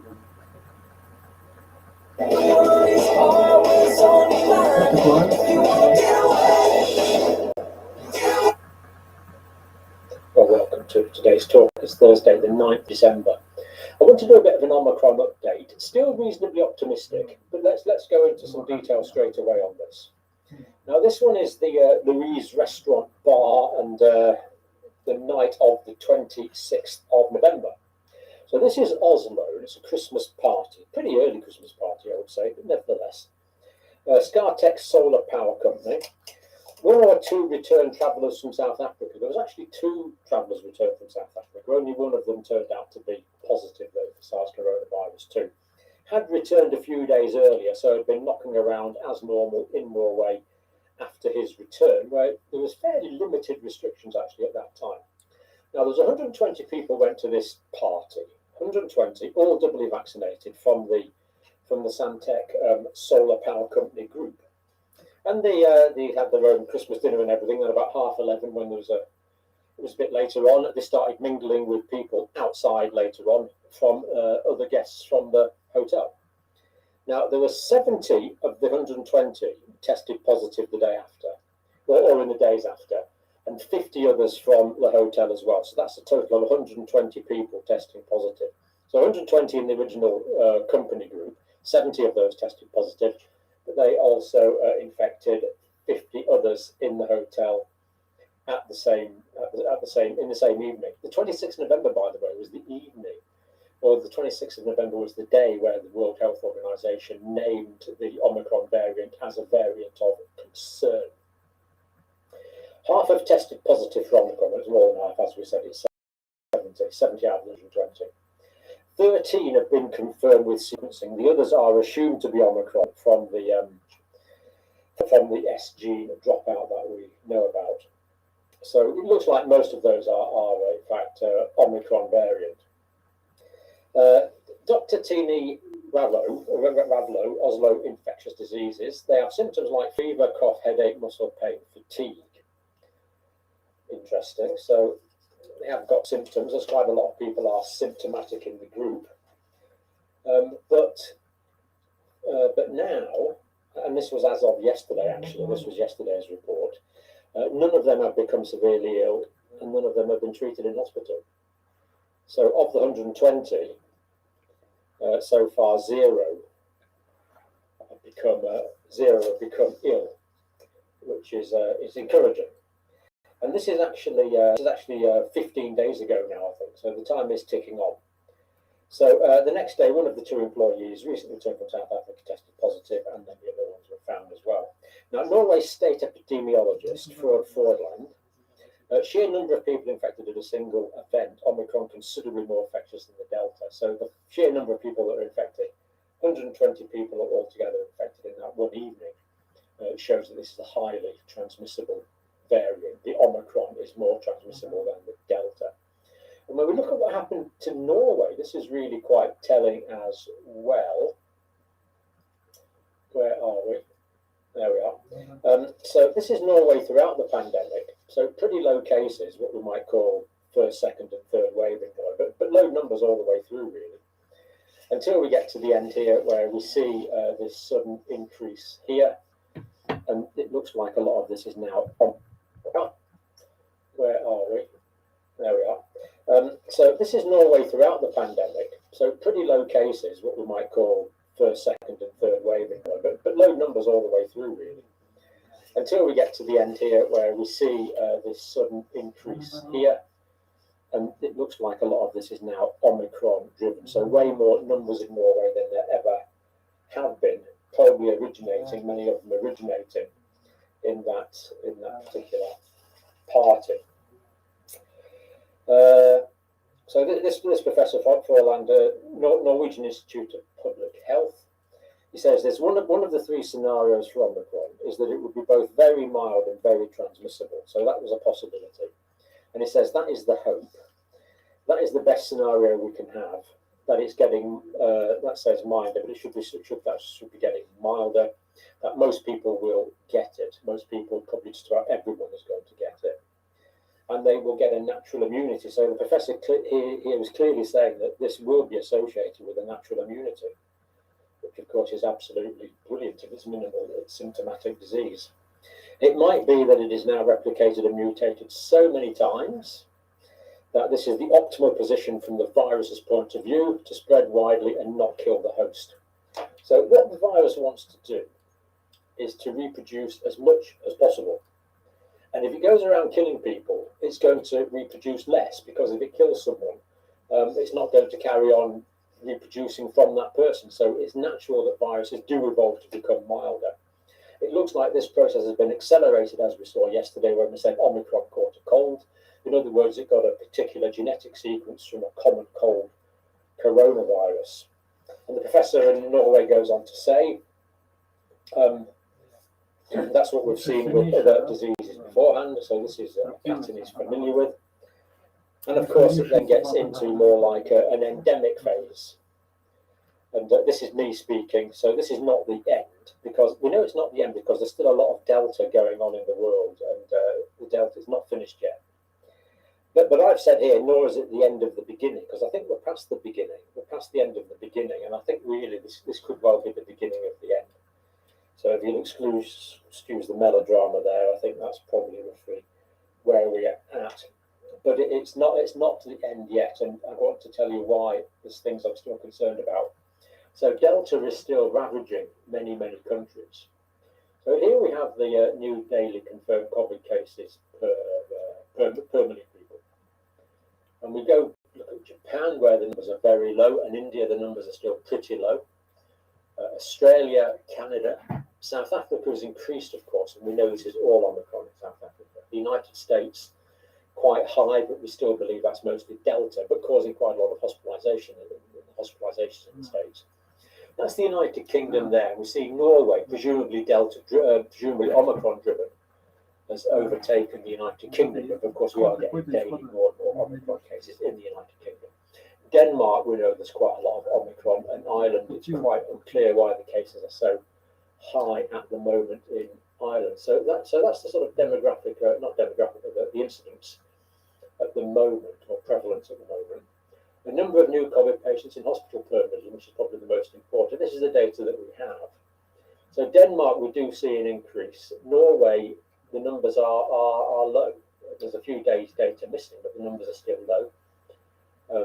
United Kingdom, higher, Ireland, higher, United States. We know that in some areas of the States, hospitals are under quite a lot of pressure actually at the moment, although it is patchy around the country. Deaths, well, the United States deaths remain stubbornly high, unfortunately, and indeed have gone up quite a lot with this current Delta increase. Ireland, the deaths have gone up as well. United Kingdom, Denmark, Norway, thankfully low, Canada, India, South Africa, Australia, Japan. So they're the deaths at the moment. And what else have we got here? This is the estimated reproduction rate. So this is the R1 here, this line here is 1. So below this is getting less, above that is getting more. And we see the only country where cases are still reducing is Japan. Denmark, which has Omicron, is increasing. The United Kingdom, which is Omicron and Delta, is increasing. Ireland, we don't have genomic data. Canada, United States, Norway, which is probably largely Omicron driven, is increasing. And South Africa, which we know is pretty well entirely Omicron driven, well, is entirely, virtually over 90% Omicron driven. Very high rate of increase indeed, well over an R value of over 2. Now, this is a bit out of date. South Africa is over 90% now. United States, that's probably about the latest we've got. India, Japan, Australia, Canada, Norway, we believe that Omicron is much higher than this, but we don't have the firm data yet. Denmark, we believe it's much higher than that, but we don't have the firm data yet. United Kingdom, it will be higher than this, but again, not firm data yet. And Ireland, sadly, somewhat lagging behind in terms of profiling. Moving age case fatality rates, so people dying per number of cases. India is quite high at the moment, which is sad to see. But looking at the other countries, so countries where there's more Omicron, like Denmark and Norway, very low figures. Ireland, not so many people dying. United Kingdom, Australia, Canada, Japan. That's actually the United States there, because these are all sort of compressed down a bit, but that gives you the order. So countries where there's a lot of Omicron spreading, like South Africa, the death rate is actually pretty low in South Africa. So this is the South Africa line here. And we see that the death rate has actually come down as Omicron has increased. And of course, this is really remarkably encouraging, but we're hoping Omicron is going to be very, very mild. Now, we talked about the clinical features of Omicron yesterday from Dr. Kotzier in South Africa. And we've had some interesting communications from you as well. Sally reported, I've had Delta this time last year, pretty rough, took 6 months to recover. Really, Sally, that is a long time. It just shows it can be a long time. And I have Omicron now. The symptoms of Omicron are as you state, which we'll go over in a minute, and she is vaccinated. So it looks like these symptoms are being consistent. Helgard in Gauteng in South Africa, in the epicenter, have tested positive 2 days ago. The symptoms is 100% correct as stated. Also, after first symptoms, 3 days, and I don't even know that I was sick. So symptoms only lasting, feeling better after 3 days. So Sally and Helgard both confirming the symptoms of Omicron because they're both Omicron positive. And let's just look at what these are. The symptoms that we know so far are muscle aches and pains, so achiness, headache, tiredness which lasts 1 or 2 days, slightly sore throat, no cough and no runny nose. So we are getting sort of collaboration that these do seem to be the main symptoms that are present, and these ones do seem to be the ones that are absent. We'll get much more data on that once Tim Spector gets going, of course. He's the best at getting the data on this. But let's look at some South Africa data now, because South Africa, as we've said, really is the sentinel on this. Now, this first slide from South Africa is the number of hospital admissions, and we are seeing an increase in the last couple of weeks. This data week here, week 49, is not yet complete. So we are seeing some increase in hospitalizations in South Africa. Now, this doesn't tell us why these patients are admitted, but it does tell us there's been an increase in hospitalizations, although not a dramatic one, it has to be said, compared to where we were earlier in the year. Now, this is current ward, these are patients in the wards in South Africa. 4.8, so 4,800 people actually in hospital. And these are people that have been diagnosed with SARS coronavirus 2. We know in South Africa it's basically all Omicron now. Not necessarily because they're in hospital for SARS coronavirus 2. In fact, most of them were just discovered to be SARS coronavirus 2 positive incidentally, because everyone going to hospital gets tested. So they're the number of people. So currently, these are in intensive care, these are in high care, and these are on the general ward. And this is for the whole 40 million population of South Africa, patients in hospital with COVID-19 or SARS coronavirus 2 positivity at the moment. And this shows the interventions. So there's 148 people that are positive in South Africa that are being ventilated, and 662 for the whole country that are receiving oxygen. So we see a continued very low rate of oxygen requirement, and this was live as of about an hour ago. This is from the live reference, which I'll give you. So very few people being oxygenated, requiring oxygen in South Africa, who are hospitalised with SARS coronavirus 2 confirmed infection. And of course, this is Omicron infection. So this remains encouraging. Now, this is the number of deaths in South Africa.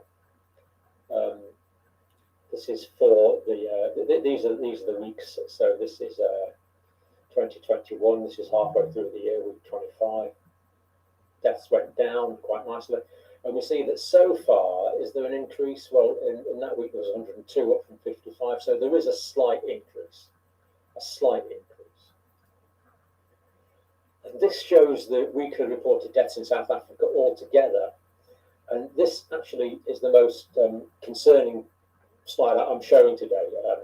It does actually show that there is an increase in overall deaths in South Africa. Now, it doesn't tell us why this increase is there, but that's above the upper and lower average for the time of year. So there is a slight increase in deaths in South Africa, but as I say, we don't know why that is. We just know that it is the case at the moment. And this shows the way that Delta's taken over in South Africa. So, sorry, that's Delta taken over there. This shows the way that Omicron's taken over. So, first of all, we had Beta, which was the original South African variant here. And that was outcompeted by Delta. And now Delta is being outcompeted by Omicron. So that's the pattern in South Africa at the moment. We see that virtually everyone at the moment who's positive in South Africa is coming up positive for Omicron, having replaced Delta. And this is an important point. The Omicron from South Africa is replacing Delta. It's not as well as, it's instead of. So here's all the references we've just looked at there. So do click on those for yourself. Just check them out. They're all there, and click away. Now, Sir Patrick Vallance, speaking in from Downing Street yesterday, Chief Scientific Officer for the UK, from pandemic to endemic, where this becomes a more regular infection like flu over time. So there's a move, he's seeing this move to becoming more endemic. So that is good. This virus has mutated a lot quickly, and that is sort of what you would expect at this stage. So again, this is consistent with experience. The good news is that so far, again, of course, he's hedging his bets here, as we all are, but I'm quite optimistic. It looks as though when you get very high antibody levels with the booster vaccine, definitely having some effect against it in laboratory studies. So he's saying that the booster vaccine works there, which we looked at data for that yesterday. But I'm also optimistic, which he's not really commenting on, is that people aren't getting sick, but he's keeping his powder dry on that at the moment. Boris Johnson is in British Prime Minister, so again, working from home on Monday. This is the so-called Plan B, or aspects of the Plan B are now being implemented to prevent spread. Work from home on Monday, face masks in public venues, COVID mandates for passes for nightclubs and other crowded areas, daily testing instead of isolation for Omicron variant. So here we can see that they're expecting so many Omicron contacts that they've gone over to daily testing as opposed to isolation, because it means that no one will be available to go to work. So it's looking like, apart from that slight increase in the overall deaths in South Africa, it is looking remarkably promising for Omicron being a very mild disease, and Omicron should replace Delta, as Delta replaced Alpha, and as Delta replaced Alpha in the UK, and as Delta replaced Beta in South Africa, which was originally called the South Africa variant. So we see that clear evolution in South Africa, which is really quite encouraging. So it could be that the pandemic is well and truly on its way out in terms of causing people to get sick, if it is that the Omicron variant continues not to make people sick. The big proviso is, of course, it can be sometimes 2, 3 or 4 weeks before people get sick, but we're not seeing it yet, apart from this slight increase in deaths in South Africa. But as I say, we don't know why there's an increase in deaths and hospitalizations in South Africa, even though they're not marked. We do know that most of the cases of SARS coronavirus 2 positivity in hospitals in South Africa have been incidental findings. So still fairly frustrating, still on tenterhooks really, seeing how this is going to go, but it is looking promising. Now, I'm just going to do a quick talk about this plant-based coronavirus vaccine from Canada. GlaxoSmithKline and Medicago. I don't know how to pronounce that. Primary endpoints and secondary endpoints in the trial have been met. And the trial here is dominated in the variants phase. Now, it's pre-Omicron days, but it's post-wild type of virus days. So this is invariant days, but presumably alpha, beta, and delta waves. This was mostly trialed in. Efficacy demonstrated against all variants seen in the study. So this particular vaccine seems to be working against all variants. 75 COVID-19 of any severity caused by the Delta. So looking good for the Delta variant. Now, it's so interesting this because it's brewed up in plant cells, which is fascinating. Vaccine candidate was well tolerated with no serious events reported in the vaccine group. 24,000 adults. Again, phase 3 placebo-controlled trial. And this is the Canadian plant-based vaccine. Now, this is the world's first ever vaccine where the antigen is actually brewed up plant cells. This is just absolutely a brilliant step forward for vegetarians and vegans, and probably for the entire world as well, because it's brewed up on potato cells and corn cells. It really is a major new way to make vaccines. And the British GlaxoSmithKline pandemic adjuvant is going in it. Now, the adjuvant is something which increases the immune reaction to the vaccine, to the actual antigen. So, in other words, the Canadian group are producing the antigen, which is the bit that the human immune system will actually recognise as being foreign, and the adjuvant is making the antigen more antigenic, if you like, generating a better immune response. Brian Ward, medical officer at Medicago, plants that are used simply as bioreactors to produce the antigen, so they produce in bioreactor with plant cells. Health Canada, US FDA, UK Medicines and Healthcare Products Regulatory Agency, and the World Organization have all been approached for approval. So interesting what will happen there. World Health Organization point out produce cheaply in very high amounts. Carrier plants such as potatoes and corn. Antigen created are fridge stable, so the antigen is the actual vaccine, the part of the vaccine that the immune system will recognize as being foreign. Fridge stable, so you can ship it all around the world in a normal icebox. Can be stored for long periods of time, don't know how long, probably talking months. Likelihood that a plant virus will get in the way is minimal. So that is good because plant viruses don't generally, in fact, I've never heard of a plant virus infecting any animal actually. Vets and botanists out there, correct me by all means, but I've never heard of a plant virus jumping to a animal. Virus-like particles for protein vaccines. So they're producing virus-like particles, but they're empty shells with no RNA. So we're going to end up with something that's kind of, I don't know what it's like yet, but it's going to look like a bit like a. It won't be shaped like the virus. It'll have the proteins, the same protein constituents, I would imagine. But of course, there's no RNA inside it, so it's not transmissible. It's not going to make a person sick. So keep an eye on that. But plant-based vaccines, wow, that really is a new thing. It's not new. It's been on the go for. They've been developing it for about 20 years. It's just sort of come to fruition. And then finally, Sally, who we had symptoms before, asked this question: can you explain how one variant replaces another? Does the other variant just fade out? Explain. So in this case, the Omicron variant is more transmissible, more able to survive, more likely to reproduce than the Delta variant. So it simply outcompetes it. This is natural evolution. It's the survival of the fittest, and the less fit. In this case, very, very thankful. The less fit variant is the Delta variant. So it is simply outcompeted by a fitter variant. Does the other variant just fade out? Well, it goes away. It's outcompeted. It is denied the ecological niches, that is in you and me. It is denied the ecological niches in which to reproduce. So it has nowhere to reproduce, so it dies out. Yeah, it does fade out. It's outcompeted, in this case, by the Omicron variant. So it's a simple Darwinian survival situation.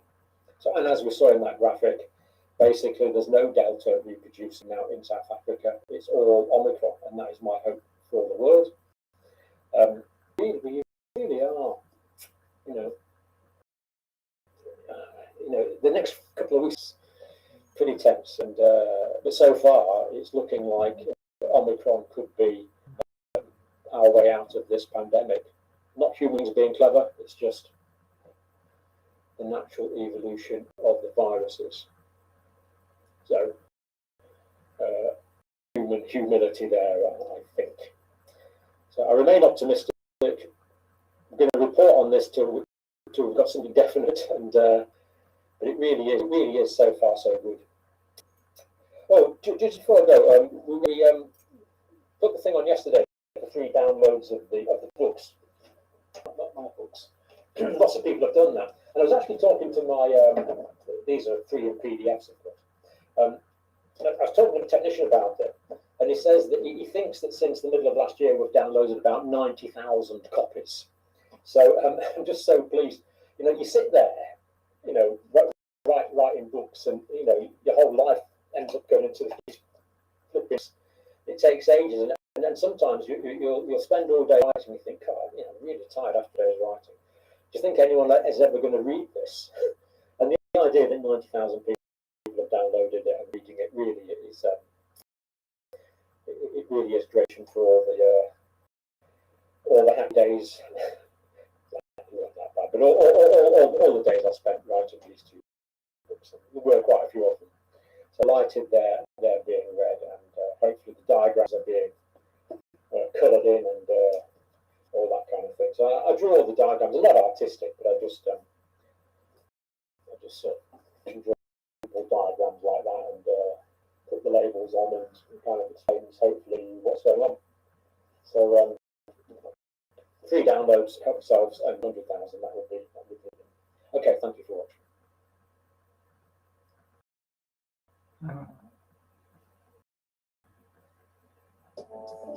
Как-нибудь недорого. Смотри. Банк QIWI-Wallet выгодный кредит с высокой вероятностью одобрения. Здорово! Банк, где выгоднее.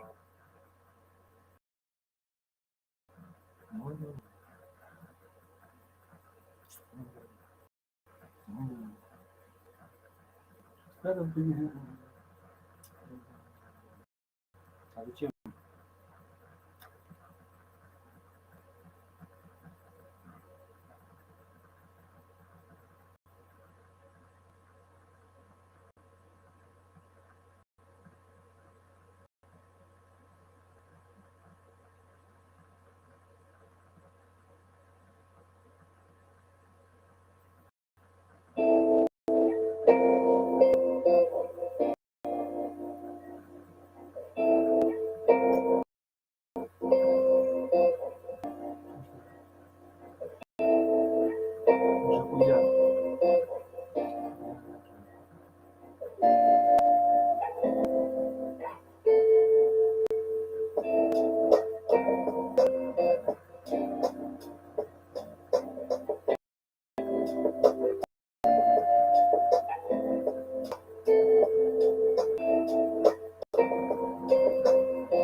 давайте, да, ты все равно проживешь так или иначе. Надо прожить лучше, чем сегодня.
Ну вот это самое. Вот это есть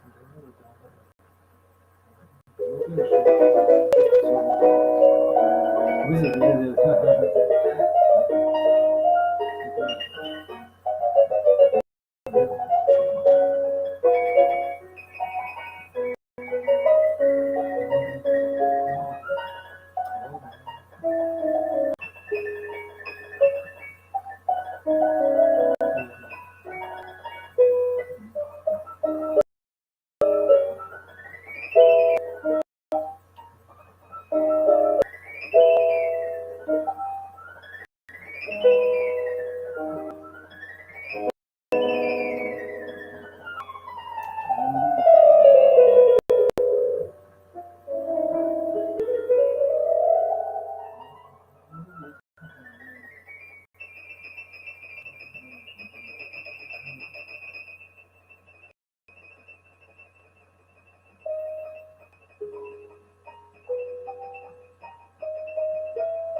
أبشر لي رأوتين בפעם הראשונה שנולדתי, הוא החליט לעזוב את המשפחה. רציתי ליצור איתו קשר, להגיד לו שינסה לחזק אותי. גם אז הוא ענה לי. כל השנים אמא שלי נלחמנו לבד.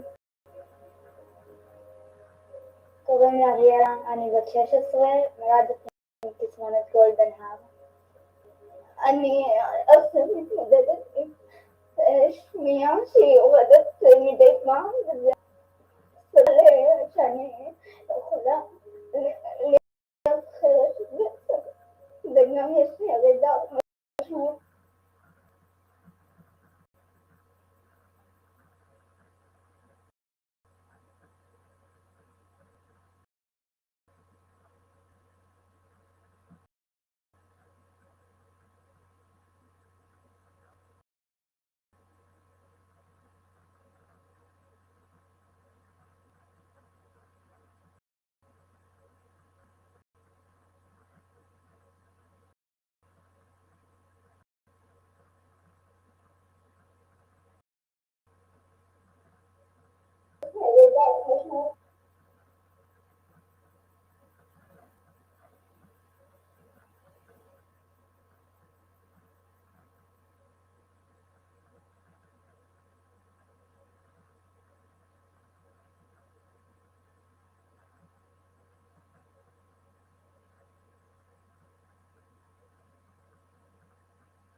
Надежда это Губаев.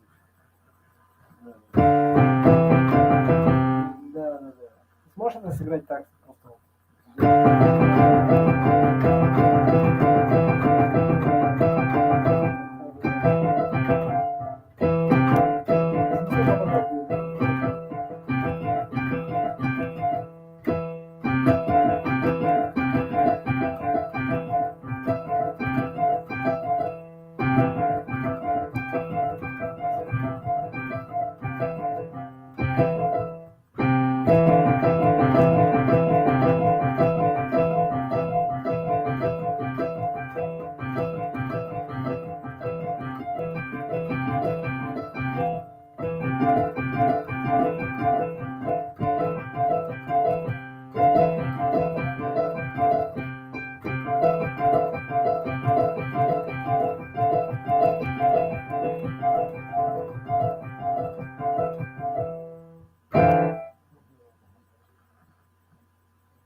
лучше. Я понимаю.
замысел был такой, 3 консерватории. Потом джазухи обучаться, когда ты все уже умеешь, надо джазом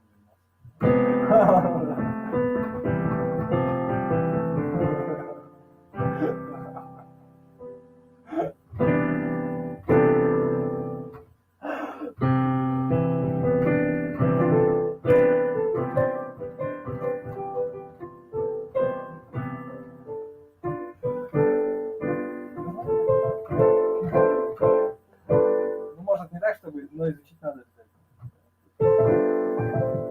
Нет, сейчас ты некая выжим пусть даже, сука.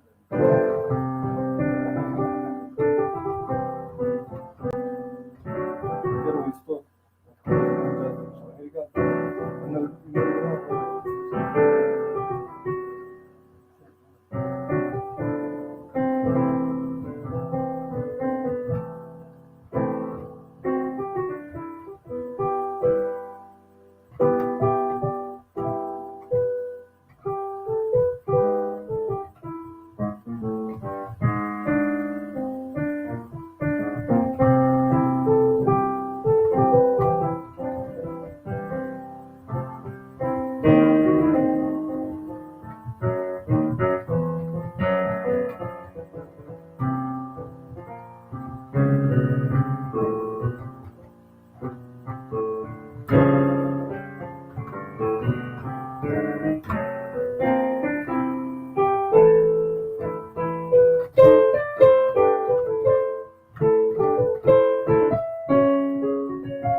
Здравствуйте, полуношники.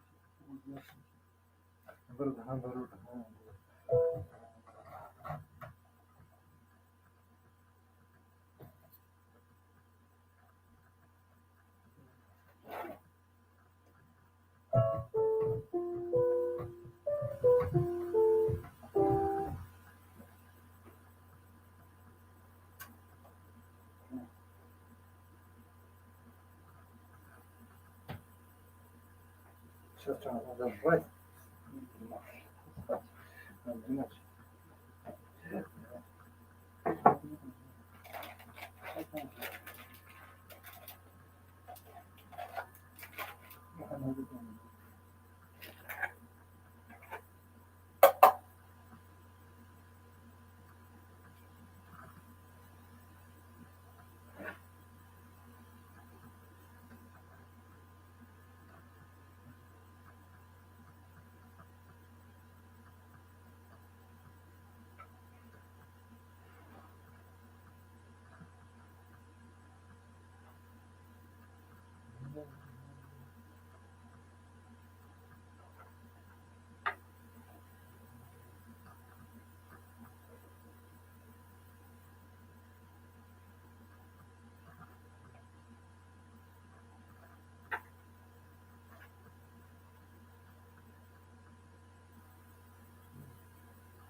Наоборот, видно.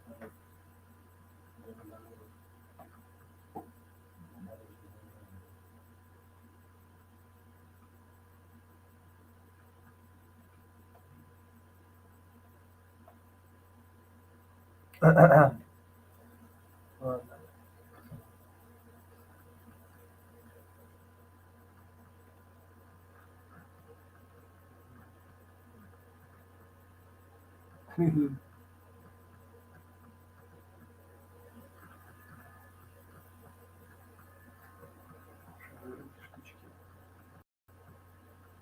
Штучки. Штучки.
И что?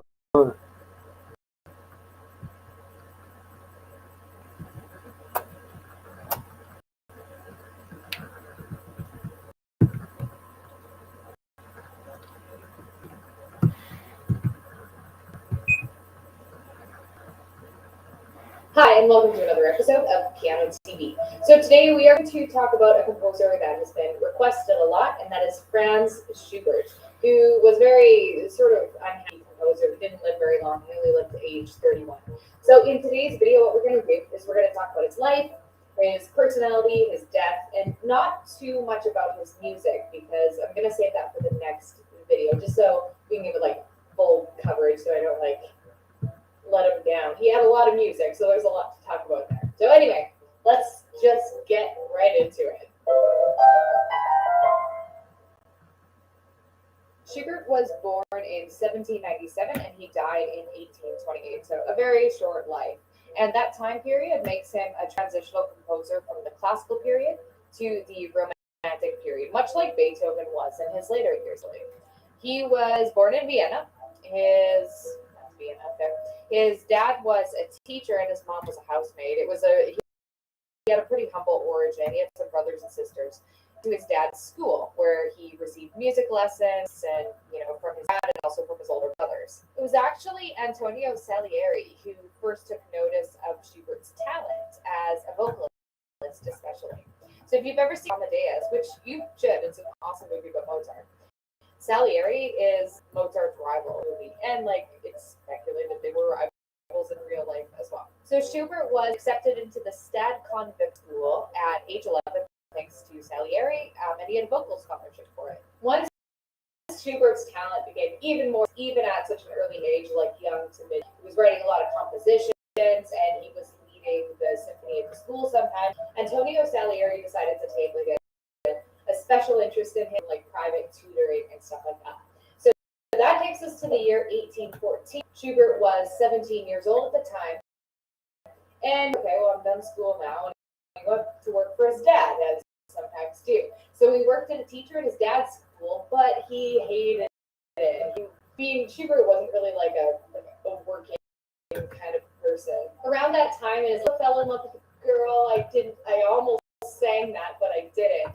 And her name was Therese. She was a singer, and Schubert wrote lots of songs for her to sing. There was actually kind of a crazy law that unless, as a man, you couldn't marry a woman unless you could prove that you had the wealth, the income to support a family. Since Schubert wasn't a worker in the traditional sense, he obviously didn't have that. And then there's the part about he wasn't exactly the most desirable person in his physical appearance and his personality. We'll talk about that more in a bit. So in 1816, he decided to quit working at his father's. He's like, I'm tired of this job thing. And he decided to move in with a close friend of his, Schubert, and Schubert's home.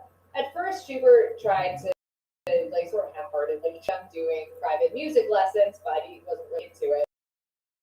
And what he is and Schubert's home tried to sort of half-hearted, he tried to make an income doing private music lessons, but I wasn't really into it. And what he sort of just ended up falling by the wayside. And what he was doing instead was just composing tons. At this point, he was only 19, but he had already written hundreds of compositions, and that was from everything from symphonies to tons of vocal works called leaders. So Schubert's roommate, it's a little bit confusing to say that, Schubert was responsible for introducing Schubert to a man named Vogel, who was a baritone singer at the time. And Vogel was quite a bit older than Schubert, but they formed a friendship mutual.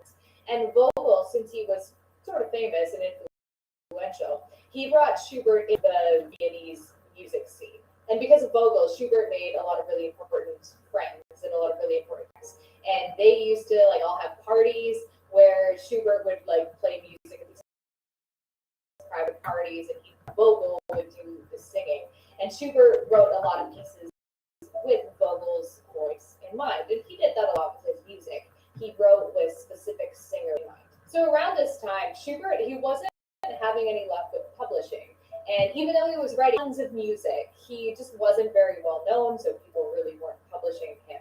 And he tried to get into doing stage shows like operas. He tried doing like over 20 of them, but they like bombed basically, or just for one reason or another, like political censorship or like drama with the singers and all kinds of stuff like that. So he just wasn't having a lot of financial success, and he wasn't getting very known. But the theme of his life is, despite all of these hardships, he was still writing tons of music. So then, Schubert would have been around 28 years old.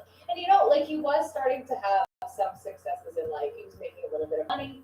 He was able to publish some of his music, and he even went on like a little private tour to Austria. And he didn't really travel much in his, like he didn't have the money or the inclination to travel. So that was like a happy time in his life. And for the last few years of his life, he continued to write lots of music. Surprise, surprise. In 1828, he also gave the only public performance of his own works, because prior to that, all of his performances, in like his personal performances, where he was playing at a party or something like that. This is something we'll find in the next video when we talk about the music of Schubert. We really only get a sense of who he really was as a person by listening to his music, because he didn't live an outer life. He was very reserved, and for him he had glorious inner that came out through his music.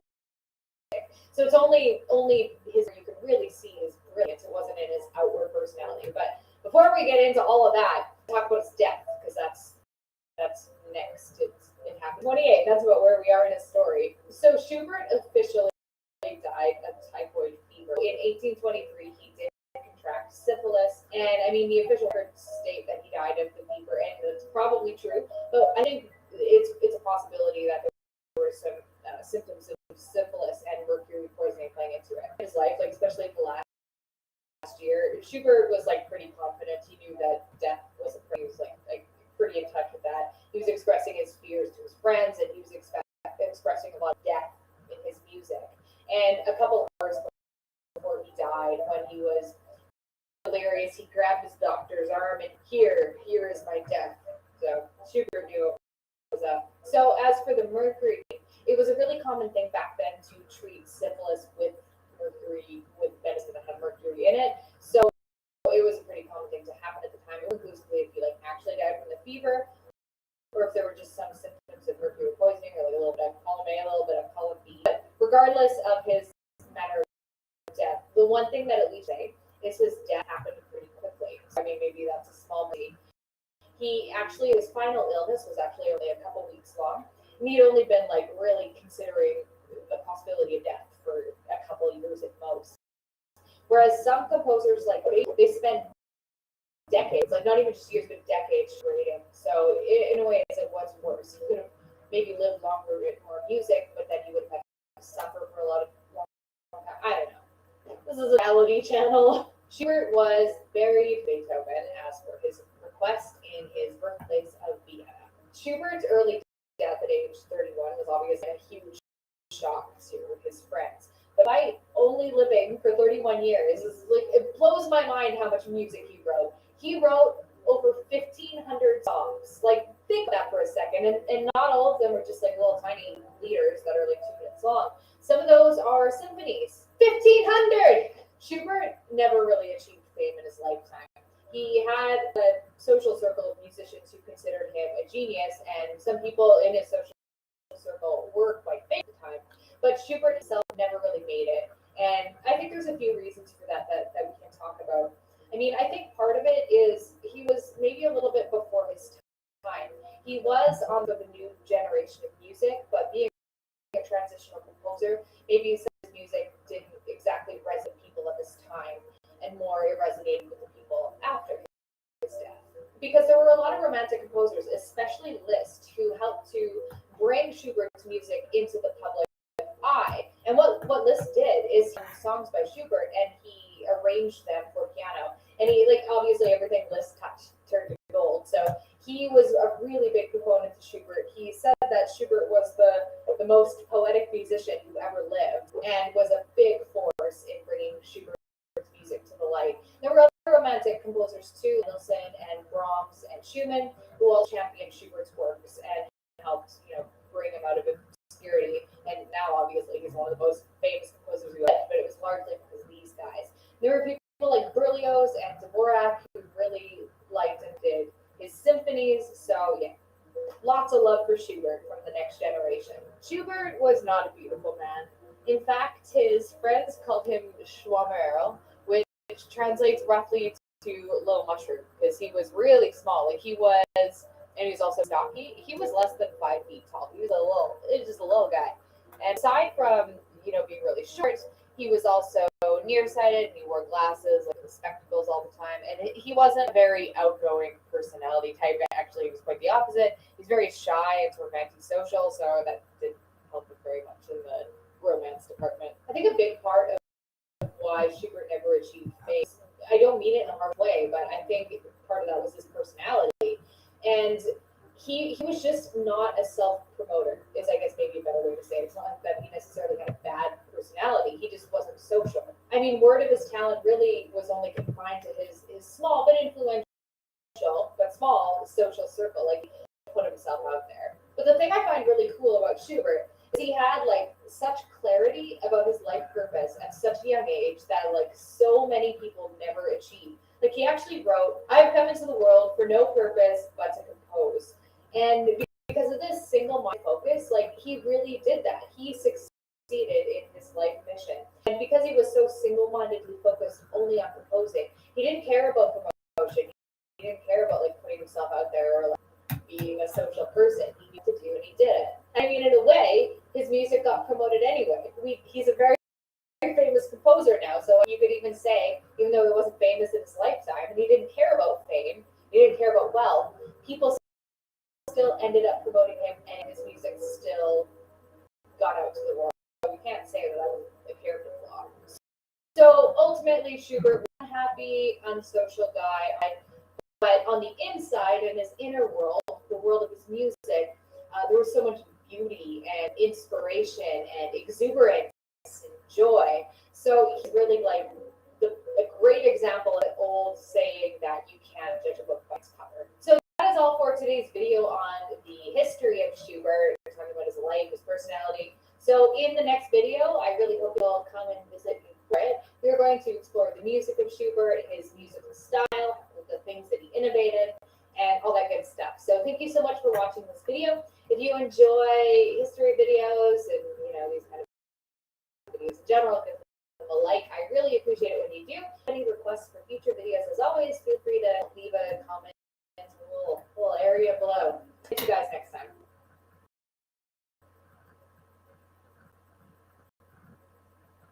I feel like that. Ooh.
この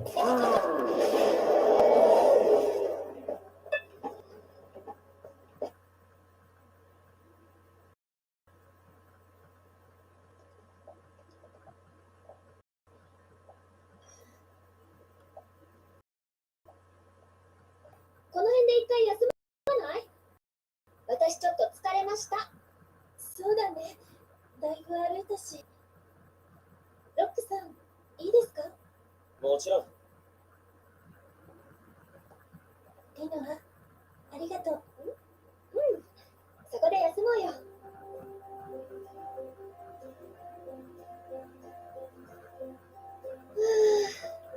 本当に違う世界なんだね。こんな広いのに何にもない。前に呼ばれた時は敵いっぱいいたんだ。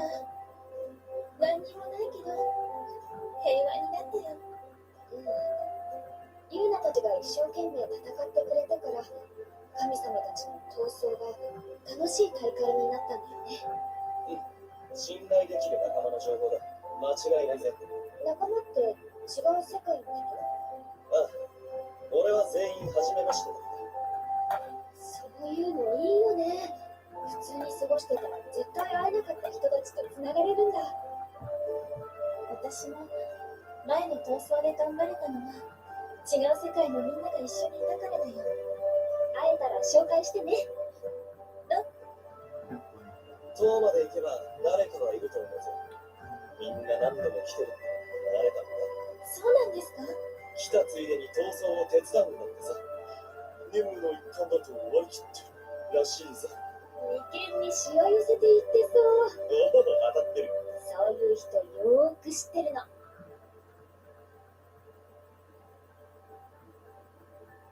じゃあ早く会いに行こ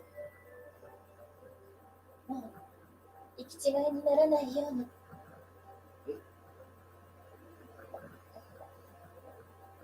ユーナ、ありがとね。ロックさんも。二人が私を見つけてくれなかったら今もずっと不安なままだった。私たちもう仲間だよ。困った時はお互い様ってね。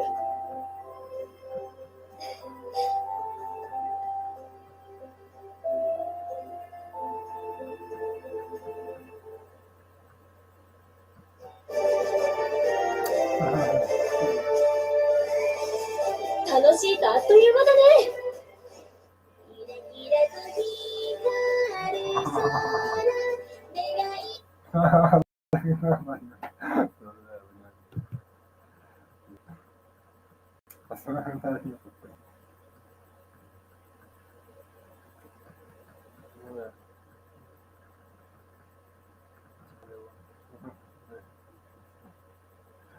Тогда музыка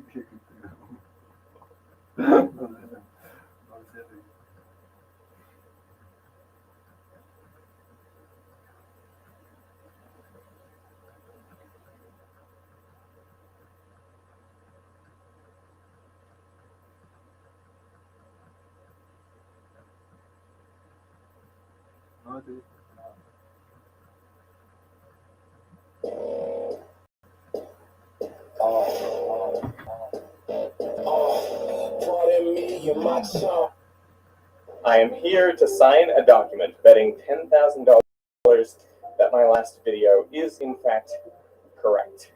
This is the video in question. Some people may have missed it, but in this car there is no motor, no batteries, no energy source besides the wind itself. And the counterintuitive claim is that this car can maintain speeds faster than the wind that's pushing it. There is a physics professor at UCLA who got in touch to say that he thought that I was wrong, that the explanation was wrong. You know, we went back and forth a little bit, and eventually I said, well, how about we bet $10,000? I can prove it to you, this vehicle really can go downwind faster than the wind. And to my surprise, he is taking me up on the bet. Look, no one is perfect, but you have a lower error rate than most people in YouTube space. Now, Professor Alex Kosenko... Error rate than most people in YouTube space. Now, Professor Alex Kosenko wanted this wager and all related discourse to be public. In fact, he suggested we get a celebrity to witness the signing. So I asked Neil deGrasse Tyson, Bill Nye, and Sean Carroll to be our witnesses, and they graciously agreed. And Alex, I just want to say, I agree with everything you said about Veritasium, that generally I can watch it and not have to wonder, is he going to mess up? No, he's brilliant. He's brilliant. I'm excited about this bet because if I am wrong, then I want to know. Like, the whole point of the channel is to get to the truth, and that is, I think, why we're all here today. And I think, this is a great chance to sort of see. I'm going to summarize Alex's main points in this video, but I'll put his full presentation here. So let me first explain what I see in the video. In the video, the vehicle is operated in a gusty wind. Initially, you have the wind speed exceeding the car speed. But then the wind speed is not constant. The wind speed drops, and the car moves by inertia with deceleration for a while. So basically, Alex thinks a gust pushes the car to a high speed, and then when the wind dies, the car is going faster than the wind momentarily, but it must be slowing down. And that will be my conclusion at the end of this presentation, that whenever you have velocity faster than the wind, I'll actually show you in an equation, the acceleration is negative. The second effect is that the wind in the video is measured at the height of about a meter or meter and a half, but the propeller goes to some 3 meters above the ground. Now, due to interactions with the ground, there is a wind gradient. Wind travels slower, close to the ground, and then faster higher up. Now, Alex estimated that the wind speed of the propeller might be 10 or 15% higher than at the telltale. So it's possible that the car could be moving slower than the wind at the propeller, and yet appear to be moving faster than the wind at the height of the telltale. Now, I think that this is a small effect. However, in combination with the previous effect, it just can make this more frequent. Okay, and that concludes. If I remember the video correctly, Derek reports that they've achieved up to 2.8 times wind speed. That feels much higher than what is possible here, unless the wind had picked up and then spontaneously sort of dropped. Very, very good question. Okay, if you're going for the record, you probably will do many attempts. You will be sampling that gusty wind over and over and over until you set the record. Right? That's how you set the record. And on one of those occasions, you will get a nice strong gust, which is 3 times the air that comes after it. Okay, and that's when you will clock the record, and that's where that 2.8 factor will come in. So what about the treadmill tests? These are conducted in still air. By moving the ground backwards, you're simulating a perfectly steady tailwind. And if you hold the car stationary on the treadmill, that's equivalent to the car going exactly wind speed. Now, if the car can move forward on the treadmill, that shows it can accelerate faster than the wind. But Alex had multiple explanations why these experiments don't actually show what they claim to show. If you have this fluctuating speed of the treadmill, and then if a human just sort of steers it, it is unconsciously a bias towards the desired result. So would it be that the guy with the spork is inducing the model craft to go across the ring? So as you pointed out, I'm sure, I'm 100% sure that the guy in the video doesn't do it on purpose. Okay? Yeah. However, if he is expecting forward drift. Yeah. Right? Yeah, absolutely. That's what exactly. Okay, so you got. In the absence of convincing experimental evidence, Alex turned to theoretical analyses, like one by MIT Aero professor Mark Drella. But here too, he found problems. His main concern is that the equation for net force includes the difference between the speeds of the car and the wind denominator, which seems to imply that when traveling exactly wind speed, you should get infinite force. Now here's the real danger, because if Derek drives very close to the wind, the difference in speed goes to 0. If it's 1/1,000,000th of a 1%, that's like a nuclear bomb exploding behind him. Then Derek is definitely in trouble, right? So we need to find something to save Derek's life here. This is serious, right? But dividing by 0, come on, you guys, I've never looked at that. Alex performed his own analysis and found no such divide by zero problems. In fact, he found there's no way for the cart to accelerate at or above wind speed. The acceleration of this craft is negative. So when we, so it's possible to move the craft faster than the wind, but it's not possible to move it at zero acceleration, which would be needed to maintain constant speed. That is basically where we left it. Okay, thank you, Neil. Thank you very much. Thanks, Neil. So now it was up to me to convince Professor Kosenko that Blackbird really can go faster than the wind. But his presentation was effective. When I posted about it on Twitter, Alice Zhang, who runs Chinese Veritasium, said, "I think you lost, Derek. I'm 80% on Alex's side now." What's amazing to me is that neither one of them had seen my attempts to replicate the treadmill experiments. For the first video, I asked my friend and YouTube maker Zyla Foxland to make a model downwind cart. Oh no! Version 1 ended in failure, but Zyla was undeterred, coming back in a couple days with version 2. Is it feeling like it's gonna... Unlike these models, most of her projects actually work. She is determined. So maybe this tells us something about whether you can actually go faster than the wind downwind. What was clear to me is that I didn't do a good enough job in the first video explaining how Blackbird works and providing convincing evidence that it can really go faster than the wind in a sustained way. In my defense, I thought the concept was well enough established. Way back in 1969, Andrew Bauer built the first successful downwind cart, and he did it to settle a friendly wager with aero engineer Apollo Smith. The bet was inspired by a claim in a student's paper from 20 years earlier. Now, Rick Cavallaro, the builder of Blackbird, was completely unaware of all this until after he built his cart. But other analyses have been published under names like the Push Me, Pull You boat. So I didn't honestly think anyone would doubt the vehicle's operation, much less bet me $10,000. But clearly there is a need for a deeper explanation. So I want to do that now by responding to the points Alex raised. So first, let's deal with wind gradient. I mean, why didn't we measure the speed of the wind higher up? Well, the answer is because it's already been done. They mounted telltales on fishing poles out to the sides of the propeller and even above it. Now, although the lowest telltale flips back first, all of the telltales do eventually flip backwards, showing that every part of the vehicle is going faster than the wind. Could this be because of a big wind gust that pushed the car up to high speed and then the wind died? I don't think so.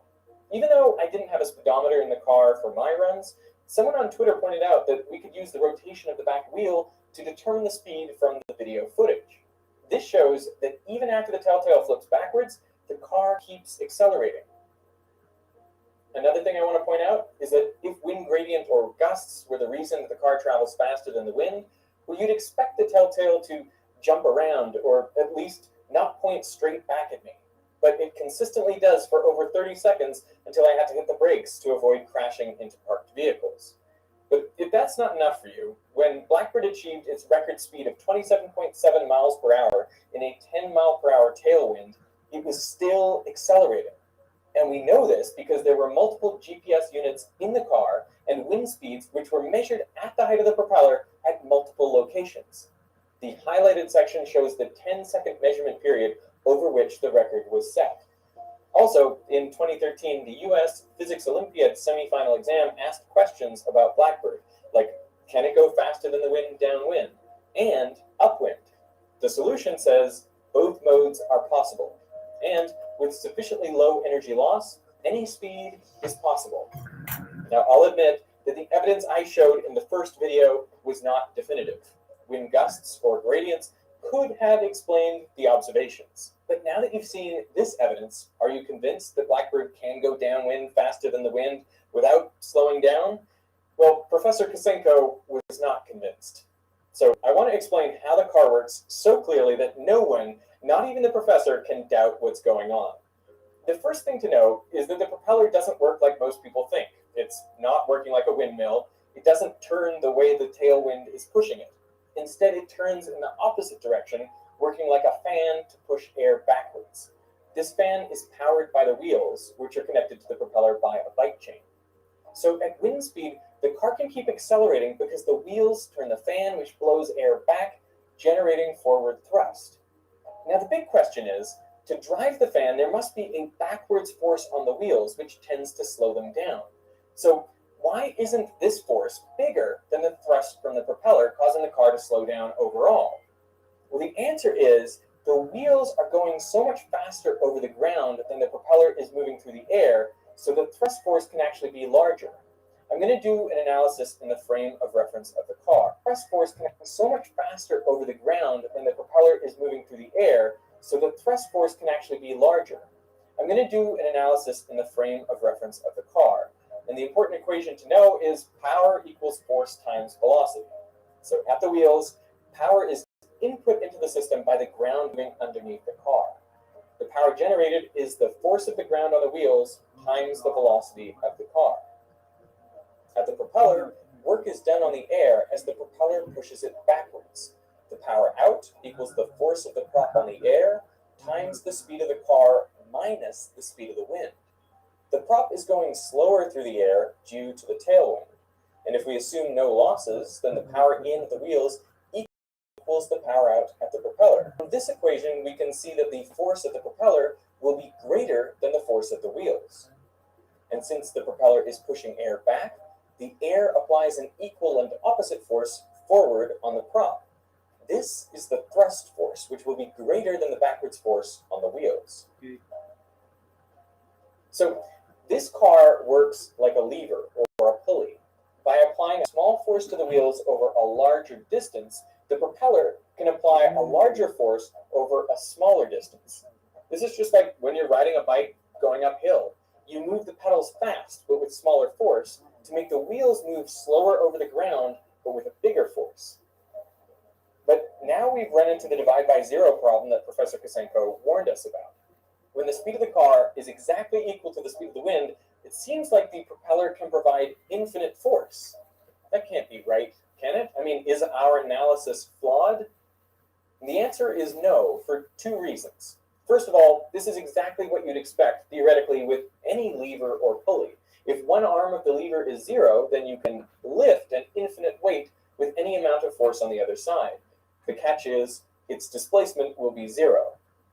Second of all, in practice, there is a propeller efficiency term that is ill-defined when the propeller is not moving through the air. There's a better formula for the prop efficiency, which is well defined in the zero HP limit. It makes an algebraic mess, but it's perfectly well defined. And then the divide by zero problem is eliminated. That equation makes the problem look more complicated than it actually is.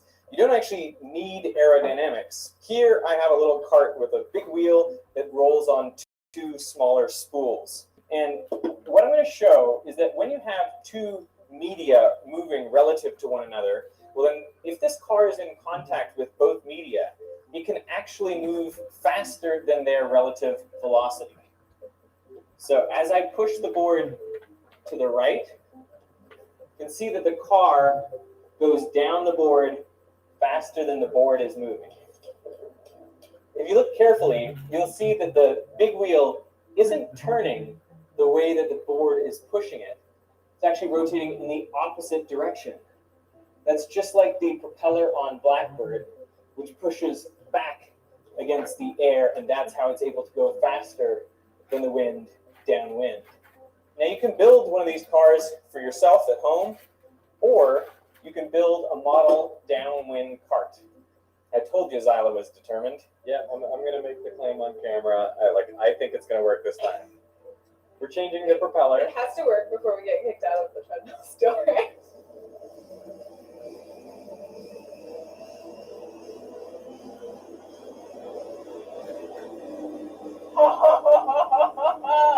it work? It totally works. Amazing. Oh my god, it's so good. Her fourth version of the cart works spectacularly, and it was designed to be replicated by anyone using just a 3D printer and a simple list of materials. She explains how to build it with more details on the engineering process on a video over on her channel, so go check it out. Now, Professor Kosenko has now conceded the bet, and he transferred $10,000 to me. So I want to thank him for being a man of honor and changing his mind in light of the evidence I presented, which is really not easy to do, especially in a public debate like this one. Now, I do not want to keep the money. I want to invest it in science communication. So I'm holding a 1-minute video competition. I'll be awarding cash prizes to the top 3 videos that explain a counterintuitive STEM concept. I'll put some details down in the description. What I love about science is that disagreements are not problems. They are opportunities for everyone to learn something. I learned a lot more about blackbird aerodynamics and gear ratios than I knew before. I also learned that I should go into more depth in my videos. I should make the evidence overwhelmingly convincing and put in some equations toward the end for those who want that level of detail. I want to thank everyone involved in the making of this video: Neil deGrasse Tyson, Bill Nye, Sean Carroll, Mark Drella, Professor Kosenko, and Zyla Foxlin, but especially Rick Cavallaro, the inventor and creator of Blackbird. He was a fountain of information, a constant source of support, and the man leading the charge to help people understand this area of physics for the past 15 years. Let's hope this video puts the issue to rest once and for all. The Blackbird craft all started with a brain teaser, and this video's sponsor, Brilliant, offers a daily problem to solve every day, like this one about gear ratios. If the first gear spins 10 times per second, at what rate does the final gear spin? Now, I did this problem the hard way, but my wife figured out how to do it the easy way. And that's what brain teasers are great for. They get you thinking about the world, and they give you insights into problems you might think you already understand. Just think about how much more you would understand in a year if you got into the habit of solving one novel, unexpected problem per day.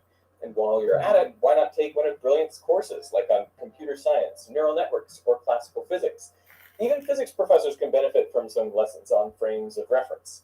Somehow, I managed to go my whole degree without learning Lagrangian mechanics, so that's a course I'm working through at the moment. It's a really elegant way of solving physics problems, and I wish I had learned about it sooner. For viewers of this channel, Brilliant are offering 20% off an annual subscription to the first 200 people to sign up. Just go to brilliant.org/Veritasium. I will put that link down in the description. So I want to thank Brilliant for supporting Veritasium, and I want to thank you for watching.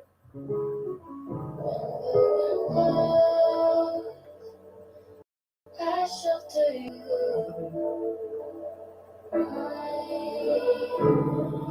On your side.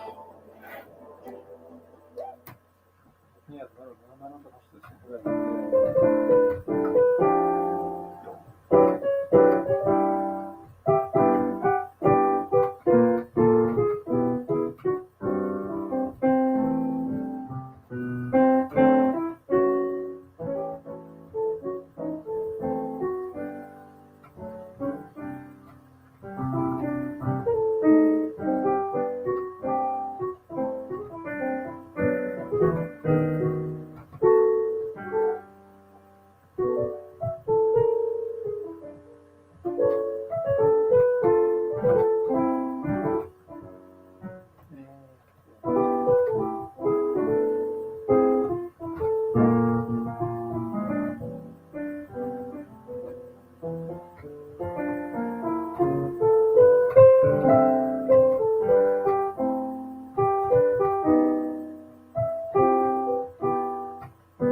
Народу.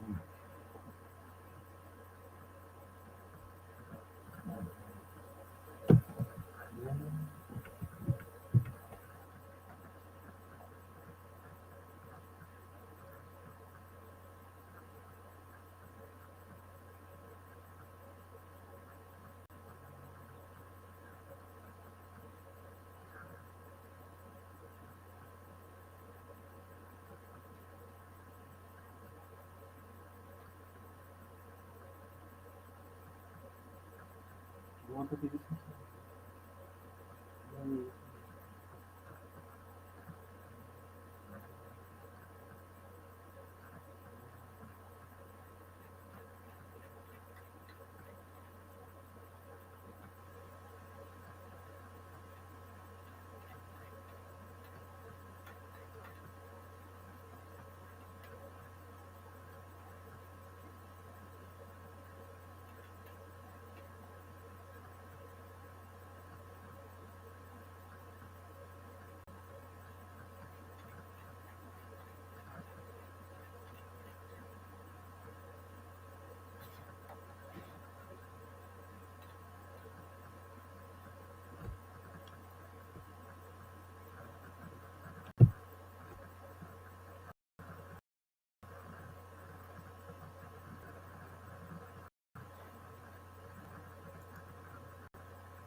Welcome to talk. It's Wednesday, the 17th of November. As you'll see, it's a fairly grey day outside here in the north of England. And I'm going to be giving evidence from a paper. And the authors of this paper are suggesting that to get the optimum amount of vitamin, get the best amount of vitamin D in them, at this time of year, adults need to be taking 4 to 10 units of vitamin D per day. That's 100 to 250 mites extra vitamin D per day.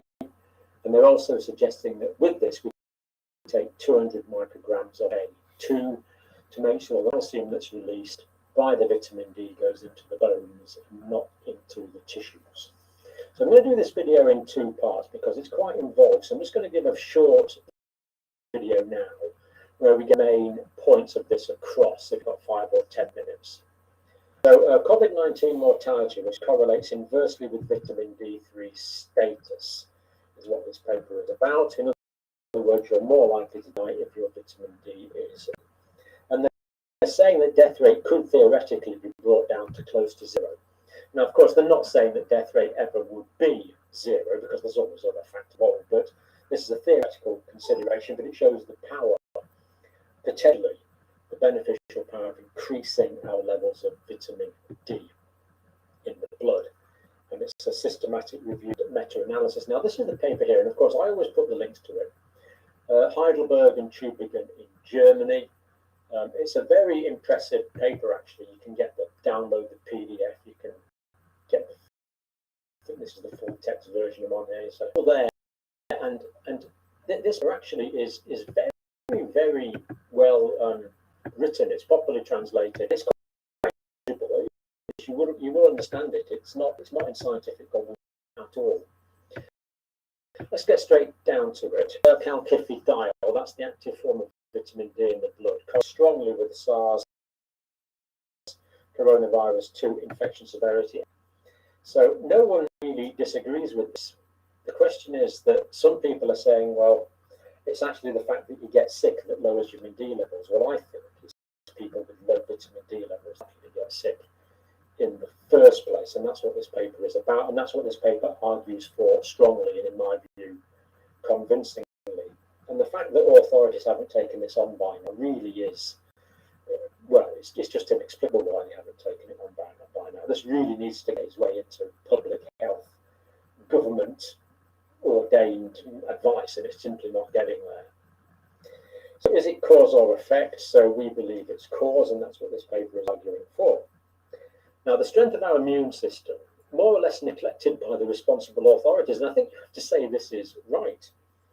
You know, the authorities are focused on social restrictions, lockdown measures, vaccination measures, some might say expensive pharmaceuticals, whereas we're not saying that those things are wrong, but we're saying we need to get the immune system optimized first, and it just doesn't seem to have been addressed very much, which is a bit surprising. So nutrition, physical fitness, recreation, sleep, all of these things are very important. Vitamin D deficiency is widespread in Europe and the United States, Canada, we know that. And the interesting thing, the data for this study was collected in March 2021, and it was collected on people that were unvaccinated. So this is not data which has been affected by vaccination. It's showing an independent beneficial effect from optimizing vitamin D levels in the blood. So it's a systematic literature review, retrospective. That's was one of those, and there were 7 clinical, pretty well the same conclusion. Now this is good because one is a population, so you are basically healthy people who became ill, and the other is clinical studies on people who were ill. So 2 different ways of collecting data that came to essentially the same conclusions, and we'll see that they are very, very closely related. Another reason I think these results are correct.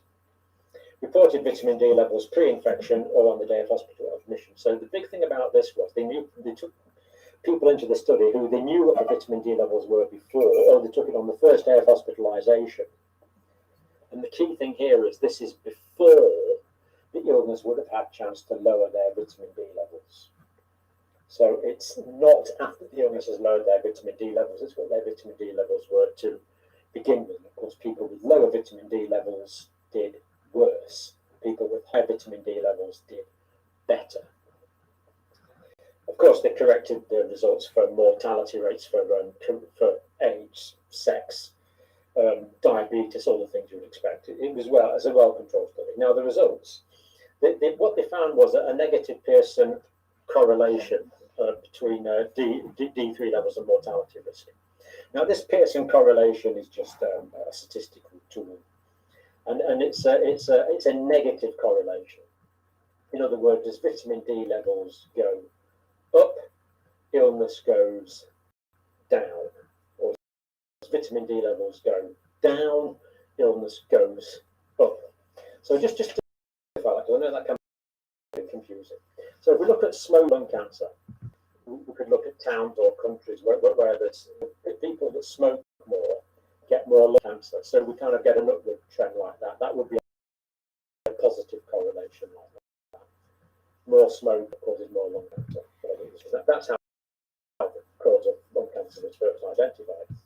But we can also have negative correlations as well. So a negative correlation, like if you look at the amount of exercise and the amount of obesity, that would go. It would be, the line would be in the direction. It would be the opposite effect. So whereas that one is a positive effect, this one will be an inverse or a negative effect between exercise and. So that's what these things are. They are these correlations, and these two different ways of collecting the data, as we said. One was at negative 0.4 and one was negative 4. A bit negative. Now, if the correlation is that's a perfect negative. If it's 0, there's no correlation at all. And if it's +1, that's a perfect positive correlation. So we're convincing correlation here. I'm going to show you the lines in a minute. Now, the combined data set, they found that the median levels of vitamin D were 23.2 nanograms per mil, but as we'll look at, they want it to be higher than that. So anyway, when you looked at the combined data, now the more astute of you will have realized that the studies on their own, p-value there is actually significant. And that p-value is not actually significant. We need 0.05 or less. So really that's non-significant data. But when they combined the data, they did get very significant data, which is good. So here we have that here. The overall negative correlation was 3.9, and that does give a very significant result. And the regression suggested a theoretical point of 0 mortality at 50 nanograms per mil of vitamin D. Now, we're not saying this will happen, of course not, we're not stupid, but it's a theoretical pointer. And here are the negative correlations here. Are pretty convincing. Now, the green one is the combined, the red one is the population study, and the black one is the hospital data. But we can see for this way of measuring death here, so that's increasing deaths up there. So as the vitamin D levels increased to increasing levels, D levels up there, we see that the death rate down, and the green line we said there is the combined data. And the green line crosses the bottom line there at 0 deaths at about just over 50, as we've said. So it's a theoretical consideration, but that would be 50 nanograms per mil of vitamin D. The clear trends there that the higher the levels of vitamin D, the lower. It's very clear from that. Higher levels of vitamin D. That will increase up there. So as vitamin D levels increased to increasing levels, so that's increasing vitamin D levels up there, we see that the death went down, and so there is the combined data, and the bottom line there at 0 over 50, as we've said. So it's a theoretical consideration, but that would be 50 nanograms per mil of D. But there's very clear trends there. The higher the levels of vitamin D, the lower death. It's very clear from that. Higher levels of vitamin D, lower levels of death. We believe that, again, we believe it's a cause, because we're known before the people were ill. So it's pretty convincing. Now, a lot more scientific data in video, but let's just give some brief comment from this. The authors say, direct quote, the data set provides strong evidence that low D3 is a predictor rather. Despite observations, we recommend raising serum 25 vitamin D levels to above 50 nanograms per mil. So that is what they recommend, and to do that, they have found that to do that consistently, these kind of levels, 1,000 to 10,000 international units of D per day, that's 100 micrograms to 250 micrograms per day for as an overcast. And they also recommend, as we'll see later, taking micrograms of vitamin K2 with it. The fact that governments are not acting on this now, that there's so much evidence, and I'll be giving stacks of evidence in the next video, it really it's hard to understand why governments are not taking action on this. Keep that short and sweet at the moment, and we'll look at more data in the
Вы получили 26 миллионов денег. 26 миллионов. Это я сейчас могу нанять кучу героев. 222 повреждения героев. Охренеть. Слушай, здесь монстры какие-то по 7 миллионов.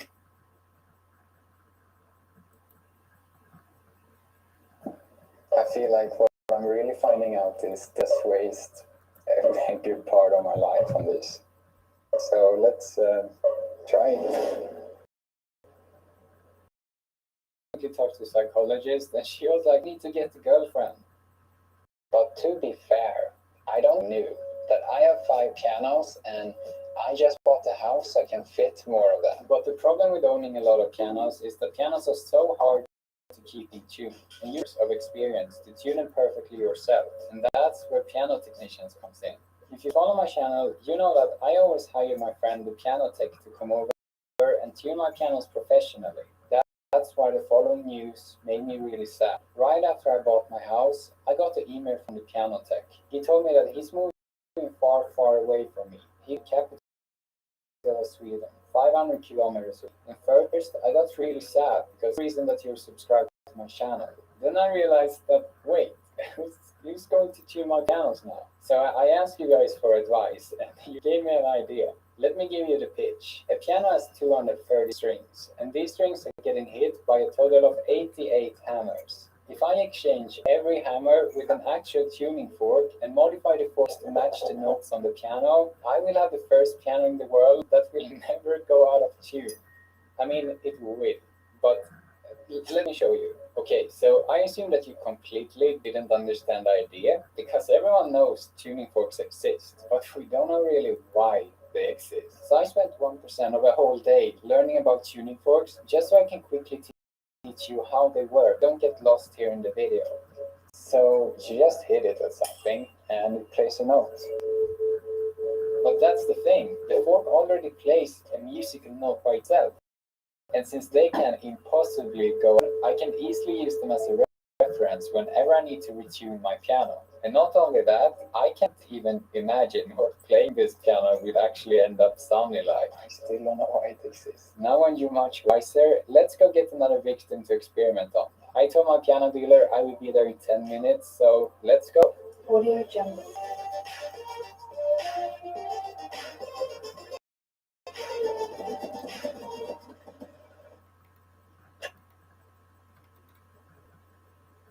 Вы получили 26.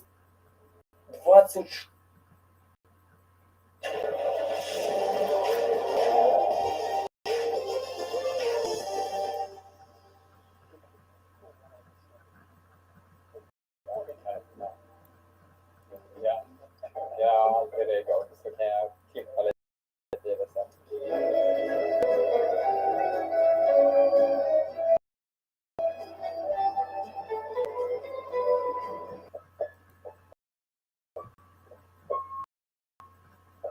Ja, det låter som ett piano. Ja.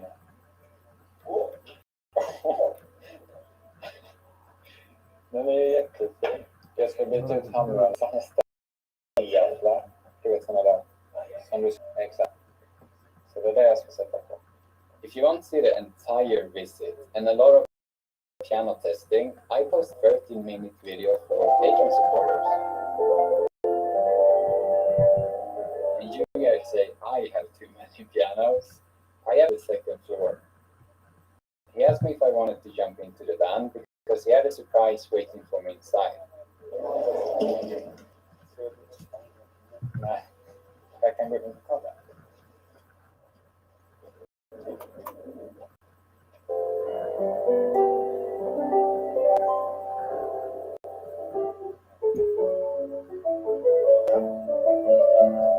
I ended up buying this Swedish piano in pretty good condition for $575 US. Let's quickly listen to what it sounds like.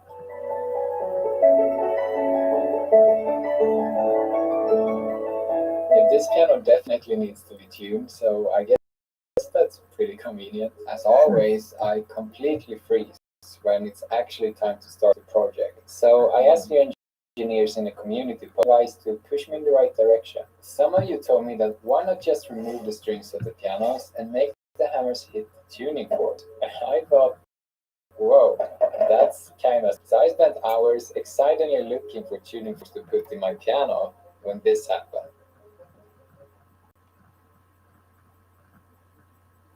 That's called a dulce tone.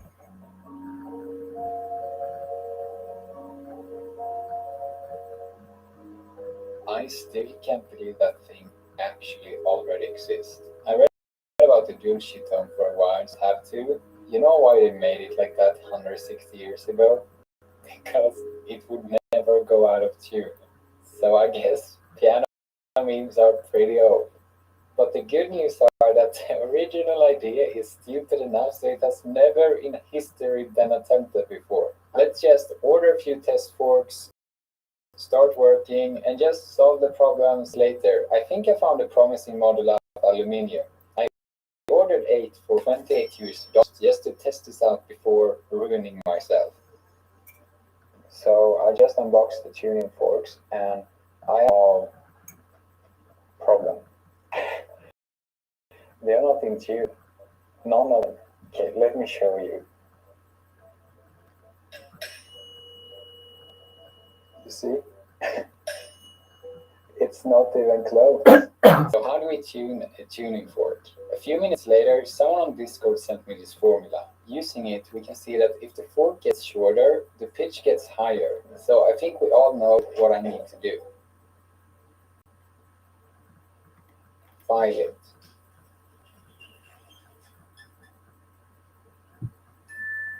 Yeah, that's pretty satisfying. But was it worth 2 hours?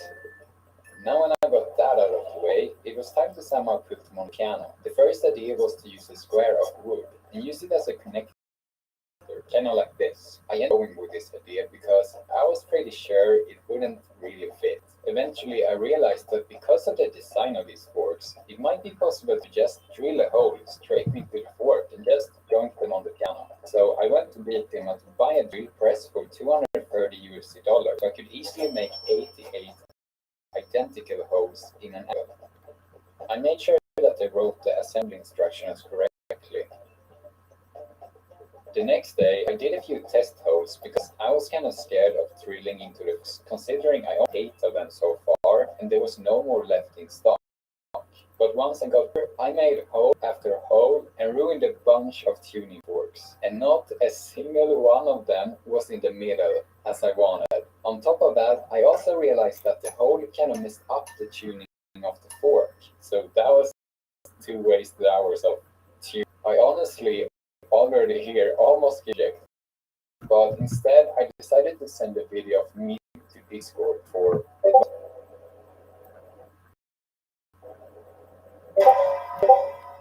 I listened to your advice and built this.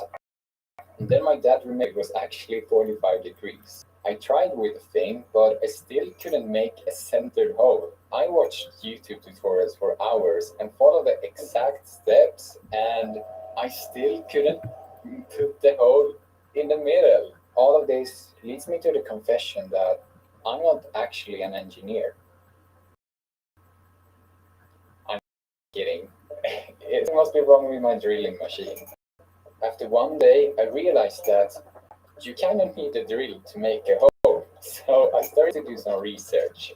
Every Swedish forum told me that I could get an industry standard legendary old drill called Arboga for a decent price if I got it used. So I went to Facebook Marketplace and eventually found a guy selling it. I used my exceptional bargaining skills and almost ended up increasing the price.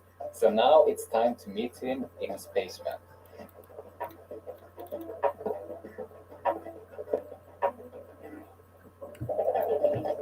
I was so proud of my new drill I got for $760, so I shared a video of it to Discord.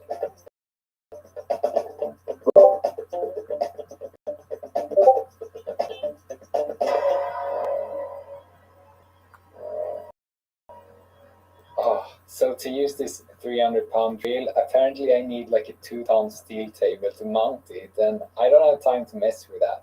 I thought it was plug and play. The next day I called parents, and they said, "But why you only bought hammer heads? By the way, about that tax evasion."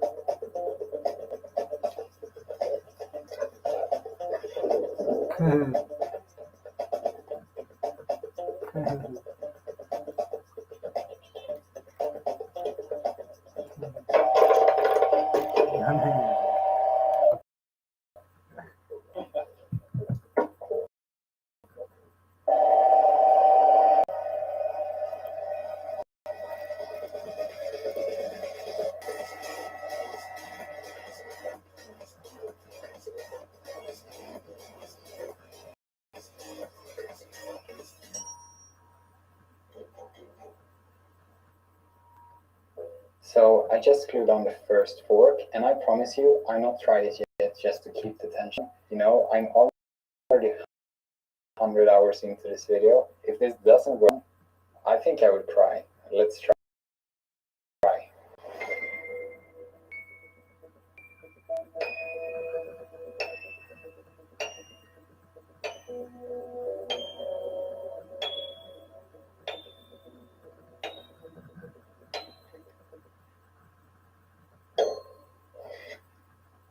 That's loud.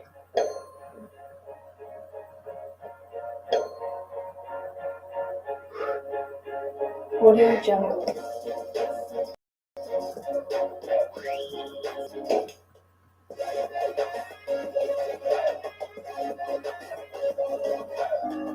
So you might say, Matthias, why do you tune the piano if the entire premise of the video is don't go too much into the details, okay? It would be kind of stupid to match the forks to a piano that is out of tune. It took me 10 hours, yeah, and it's still kind of out of tune. Remember when I put hammers on a piano and then lied to pro pianists that we were making a virtual instrument so they would actually come over? It turns out that I'm quite an honest guy.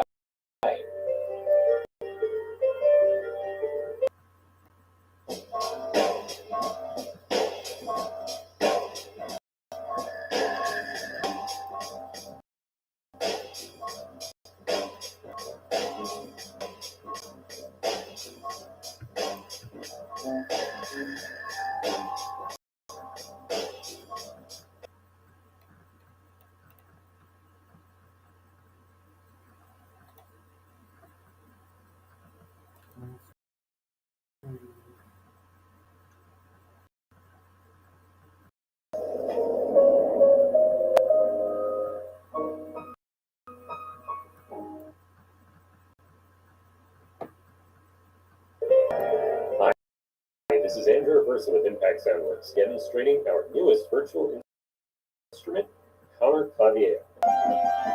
Oh, that sounds so good. I'm really interested to see what the piano tech is going to say about this. You can buy it for $69 if you want to try it right now, and I get a percentage of the sales, so you will support the channel at the same time. There's a bunch of reviews online already. And you get those really aggressive attacks down here with that steel hammer hitting those strings.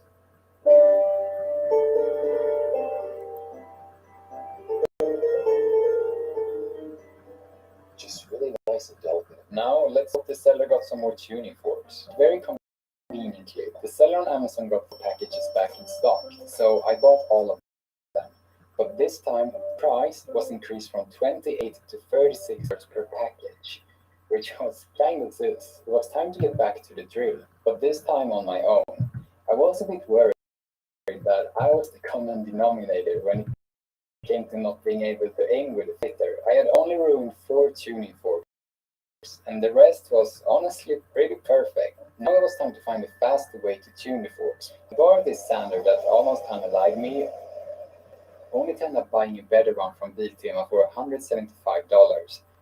Wow, I haven't learned anything, have I? I put on my radiation suit as you safety people recommended and prepared a bucket of water. Guys, I'm not 5 years old. I'm not going to burn. After After grinding until midnight, I woke up the next day only to realize that my entire batch of forks had lost the tuning I worked on so carefully. I was kind of confused because I don't know what they did when I was sleeping. So I started to grind again. Here, I checked the pitch on the fork, which was pretty perfect, but then I burned myself on that fork, so I quickly cooled it down. When I tested the pitch again, it was completely changed. Oh, it's the heat of the fork that changed the pitch. So I can either just redo all the forks, or I can just heat up the piano whenever it's time to play. Later, I realized that I still only had 4 forks on the piano. What really at the time was making the forks hit at the exact same spot as the original piano hammers. Especially since every fork had a unique tuning, it also meant they had a unique length. So I engineered this complicated device.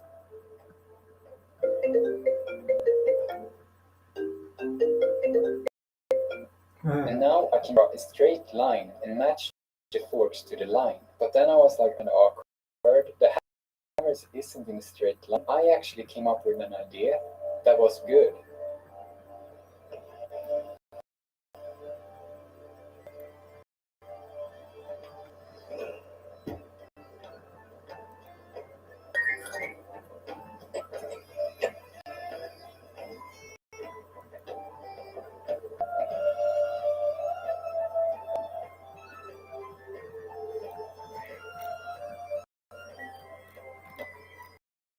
Once I finally put on the first 15 forks, I realized that they were already getting quite big and would in no way fit if I don't come up with a tuning trick. The piano techs advised me to look up something called duplex scales. I made some research and found a patent made 1870 by Theodore Steinway. I don't know what this guy pianos, but it's the best idea we have. The idea was to use overtones to make the piano sound more epic, while at the same time the forks smaller. Mom, can we get a new piano?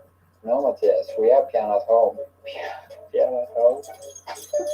The seller now had 6 more packages in stock, but this time they were raised from $38 to $50. But I kind of needed them, so I emptied their entire stock again. Watching this video so far, you might think to yourself, I wish I was the seller who's selling you all the tuning forks, Matthias. That's why this video is sponsored by Unbounce is the leading landing page builder that helps you convert more visitors to, for example, sign up to a guitar lesson, download your ebook to get your bigger email list, or just sell your weird engineering stuff. In many of those cases, linking to a full-on website isn't really the best idea because it's full of other distractions. Instead, use a landing page with one clear goal to get the highest conversion rate possible. Unbounce's latest AI-powered feature, Smart Traffic, can help you increase your conversion rate by up to 30% by automatically checking out your visitor and then deliver an optimized page just for them. I was in the top 100 percentile in my programming class, so I can happily assure you that there's no coding required. You can just drag and drop and have a super page made with no developer involved. So go to Unbounce.com and use promo code Matthias to get 20% off your first 3 months. That's Unbounce.com/Matthias. Use promo code Matthias for 20% off, or click that link below. So it will be kind of awkward if that link isn't the landing page now. Oh, yeah. How did I know I was a narcissist? Up to this point, the project had been going fairly well considering how useless I am. But even when using my tricks, the tuning forks started to get so big that they were hitting the dampers on the piano. So I will have to start bending them out of the way. However, if I mess them up, it's over for this piano.